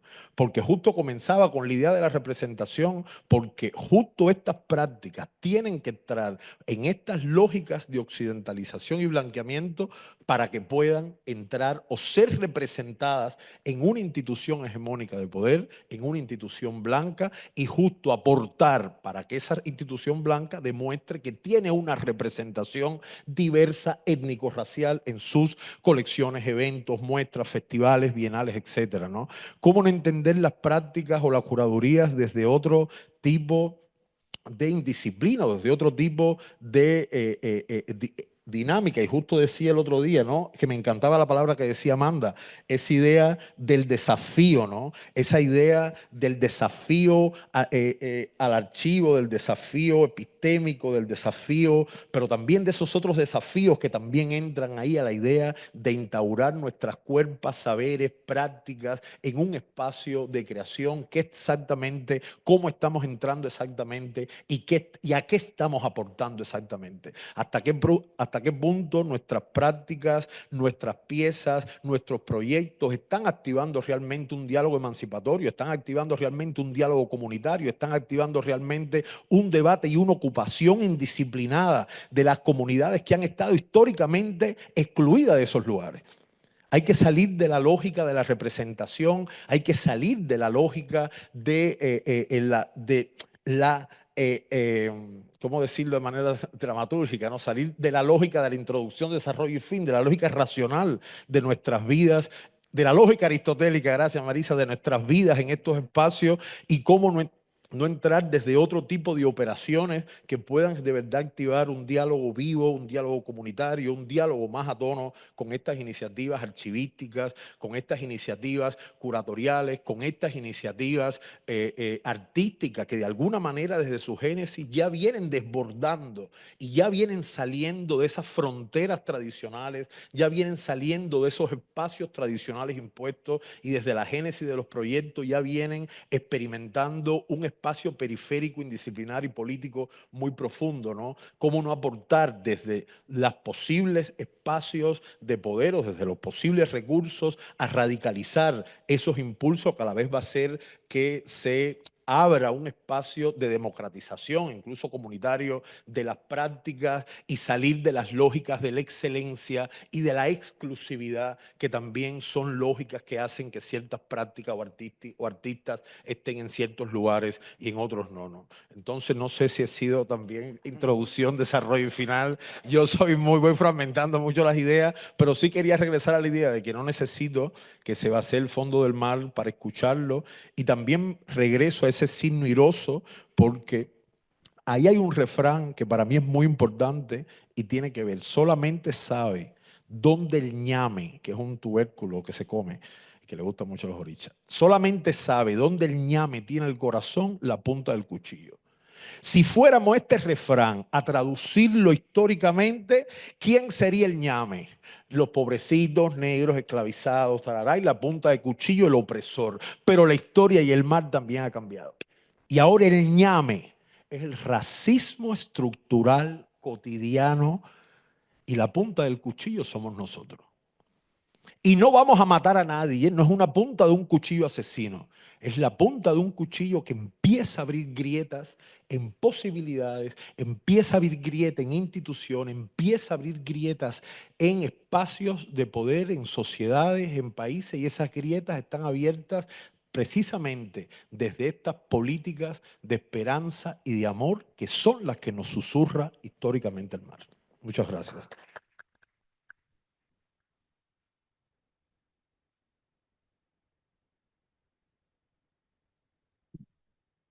Pues muchísimas gracias a todas, todos y todes. La verdad que precisamente, digamos que este diálogo, esta conversación o este encuentro quería como amplificar, digamos, las preguntas que se estaban dando en la exposición desde narrativas propias y principalmente desde las propias mitologías, ¿no?, que tienen nuestras espiritualidades, nuestros pueblos, que no repliquen de alguna manera las mitologías ya eurocéntricas, que de alguna manera para mí algunas veces es como replicar para formar parte o integrar, y no de alguna forma construir esas herramientas para nuestras comunidades. Entonces, siento que no nos va a dar tiempo, que me digan las compañeras de 5 minutos. Ah, vale. Pues nada, si alguien quiere preguntar algo, una pregunta como muy escueta, así que nos permita cerrar con la palabra de las compañeras.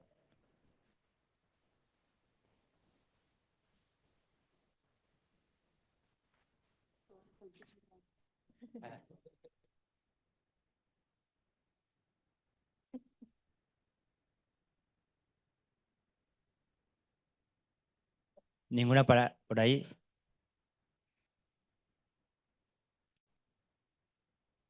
Ante las ponencias, que yo creo que el público se ha quedado captado. Yo también estoy emocionada y conmovida de escucharles. Creo que mi pregunta va más a cómo intentar protegerse ante esa exposición pública cuando uno dice lo que tiene que decir y sabe que va a incomodar. Tal vez es una pregunta muy personal, ¿no? Lo que pasa es que como mayormente en estos espacios que usualmente no estamos habituados a asistir, ¿no?, normalmente como público, sino ahora como ponentes, lo digo en mi caso como mujer marrona, cuando uno se expone y habla de nuestras diferentes espiritualidades, dependiendo de las tierras de origen a las que pertenecemos, las que estamos en el camino de la espiritualidad y tal, hay momentos en que tenemos también como que recular, ¿no?, y poder volver y intentar también volver a nuestro centro. Entonces, ante las violencias diarias que sufrimos en la capital del reino, en la cotidianidad, cualquier persona puede responder cómo intentar volver a recuperar esa fuerza y ese valor y ese coraje para volver a decir lo que hay que decir cuando hay que decirlo, como una fecha como hoy, por ejemplo.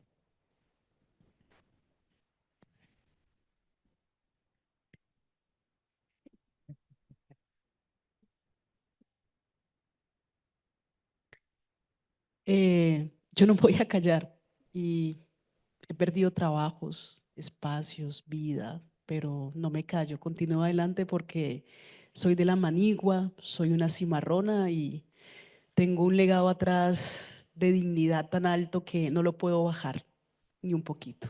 Seguimos adelante.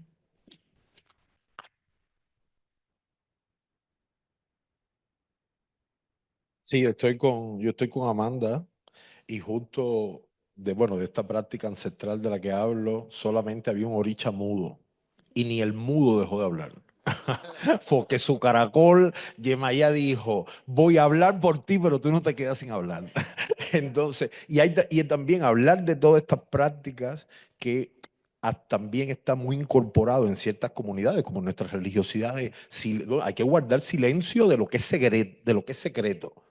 Pero de esto hablo sin cansancio precisamente porque es una operación que va en contra de esas lógicas del silencio que han estado impuestas ancestralmente, satanizando a los orichas, satanizando este saber filosófico, satanizando toda esta cosmovisión que está contenida en el Dilogún y en la práctica de la regla de Ocho y Fa. Y para mí uno de los ejercicios políticos más potentes justo está en poner esa palabra que venga desde ahí, y posiblemente, en mi caso, difícilmente van a escuchar referencialidad de alguien. Mi referencialidad viene del oráculo. Mis frases, mis lugares de inspiración vienen de ahí, y creo que es un ejercicio político importante, y por eso pongo la palabra y que ellos nos cuiden de ahí para allá. Sí.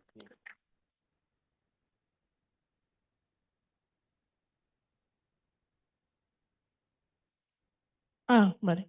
Sí, yo te iba a decir, Jackie, que en realidad como que suelo pensar que el 80%, por poner un número, pero la mayoría del tiempo en el que estás en casa y has terminado de hablar de estas cosas es una mierda, porque tienes que procesar un montón de sentimientos y de heridas que siguen ahí, ¿no? Y que además a través de tu habla se coge la fuerza, pero también se coge el dolor, ¿no?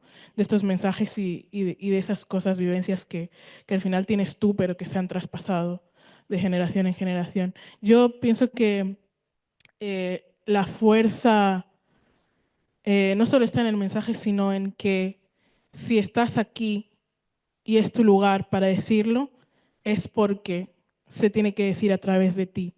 Y eso ya genera como una resiliencia que a lo mejor no somos conscientes, pero que está ahí, aunque no la reconozcas, está ahí, ¿no?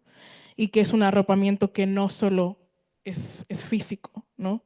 Sino que te sostienen también, es lo que yo pienso, yo siento, ¿no? Entonces, obviamente hay que descansar, obviamente hay que cuidarse y obviamente hay que también buscar como el arropamiento, el placer y la ternura de las personas que te apoyan, las personas que de verdad creen y quieren escucharte, ¿no? Que también son las personas que te van a dar la fuerza y que te van a dar la esperanza para que creas y veas que tienes que continuar hablando, ¿no? Pero eso, creo que hay veces que no hace falta decirlo desde la fuerza, que hay que decirlo como te salga,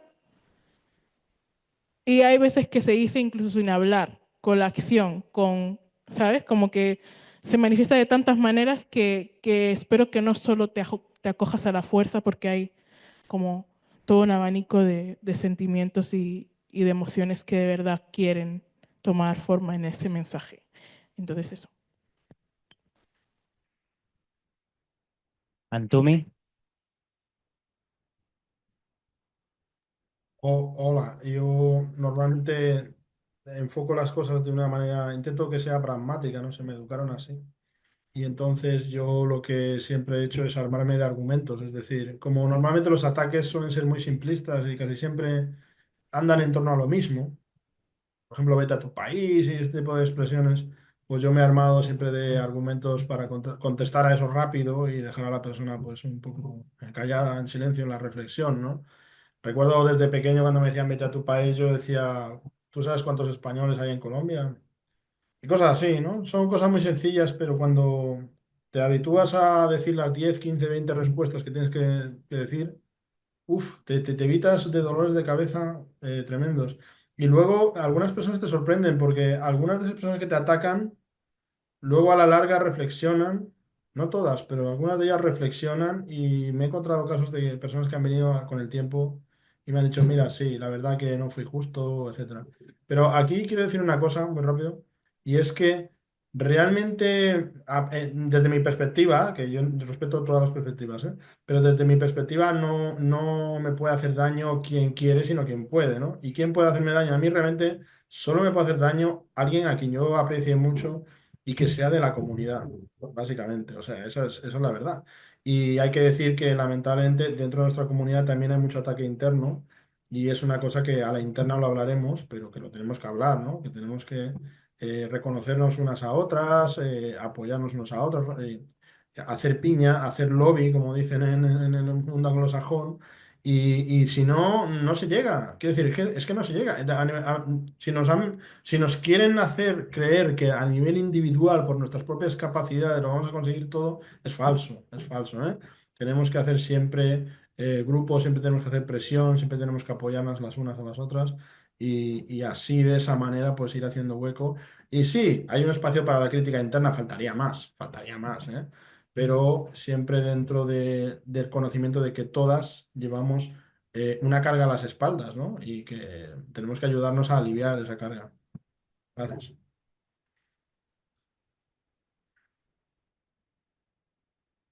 Pues nada, nuevamente agradecer a todas las participantes por haber aceptado esta invitación a este diálogo. También agradecer a Amanda por abrirnos este espacio para poder de alguna manera construir otro tipo de narrativa y de otros lugares y otra mitología.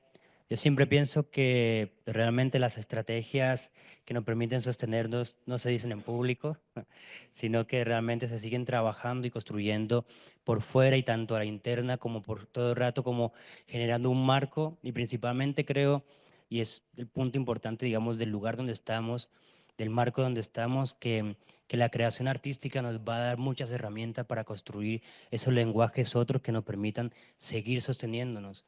O sea, construir una serie de imaginarios que nos permiten seguir creyendo en todo lo que hacemos, y no en términos individuales, sino en términos comunitarios. Y creo que la obra de Grada, pero la obra también de cada una de las personas que están en esta mesa son como ese fermento que nos permite seguir pudiendo mirar cada día hacia el frente para poder seguir construyendo ese camino o esa casa común desde diferentes lugares. Así que muchas gracias a todas vosotras también por estar aquí y por participar de esta conversación. Les invito a seguir el trabajo de todas ellas y nos seguimos encontrando porque esto es una lucha constante que no va a parar hasta que esto de alguna manera permita ver un cambio real, ¿no? Ver cambios estructurales, ver que nuestras comunidades están en otros lugares. Así que nada, muchísimas gracias.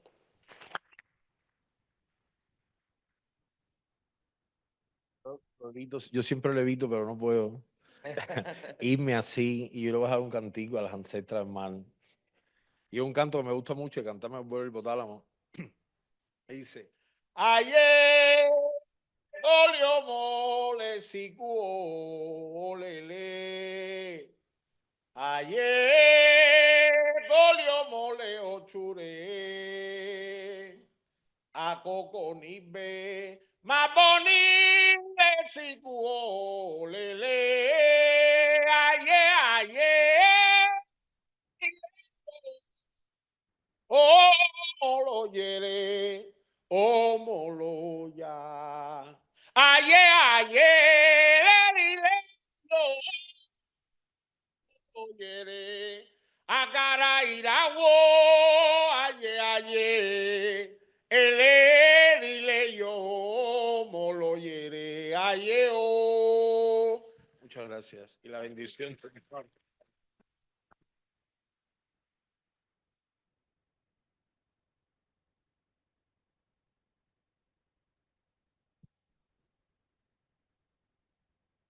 Bueno, sí, y solo pues nuevamente agradecerles, agradecer también a la Embajada de Portugal, que con el apoyo de la Embajada pudimos también llevar a cabo esta actividad y con la Fundación de Amigos del Reina Sofía, pero también mencionar que bueno, que no es un evento aislado, es decir, que para nosotros es muy importante iniciar una conversación a partir de lo que nos proponen los y las artistas en el programa de exhibiciones, pero que plantea generar redes de colaboración con otras, con otros espacios para justamente repensar no nada más a la institución, sino a nosotros como comunidad desde otro lugar, porque si bien las instituciones son muy difíciles, también tenemos las personas racializadas derecho a ocupar los espacios dentro de las instituciones y a repensar esas instituciones, esas formas de trabajo y la forma en la que decimos y hacemos las cosas. Entonces, bueno, muchas gracias a todos.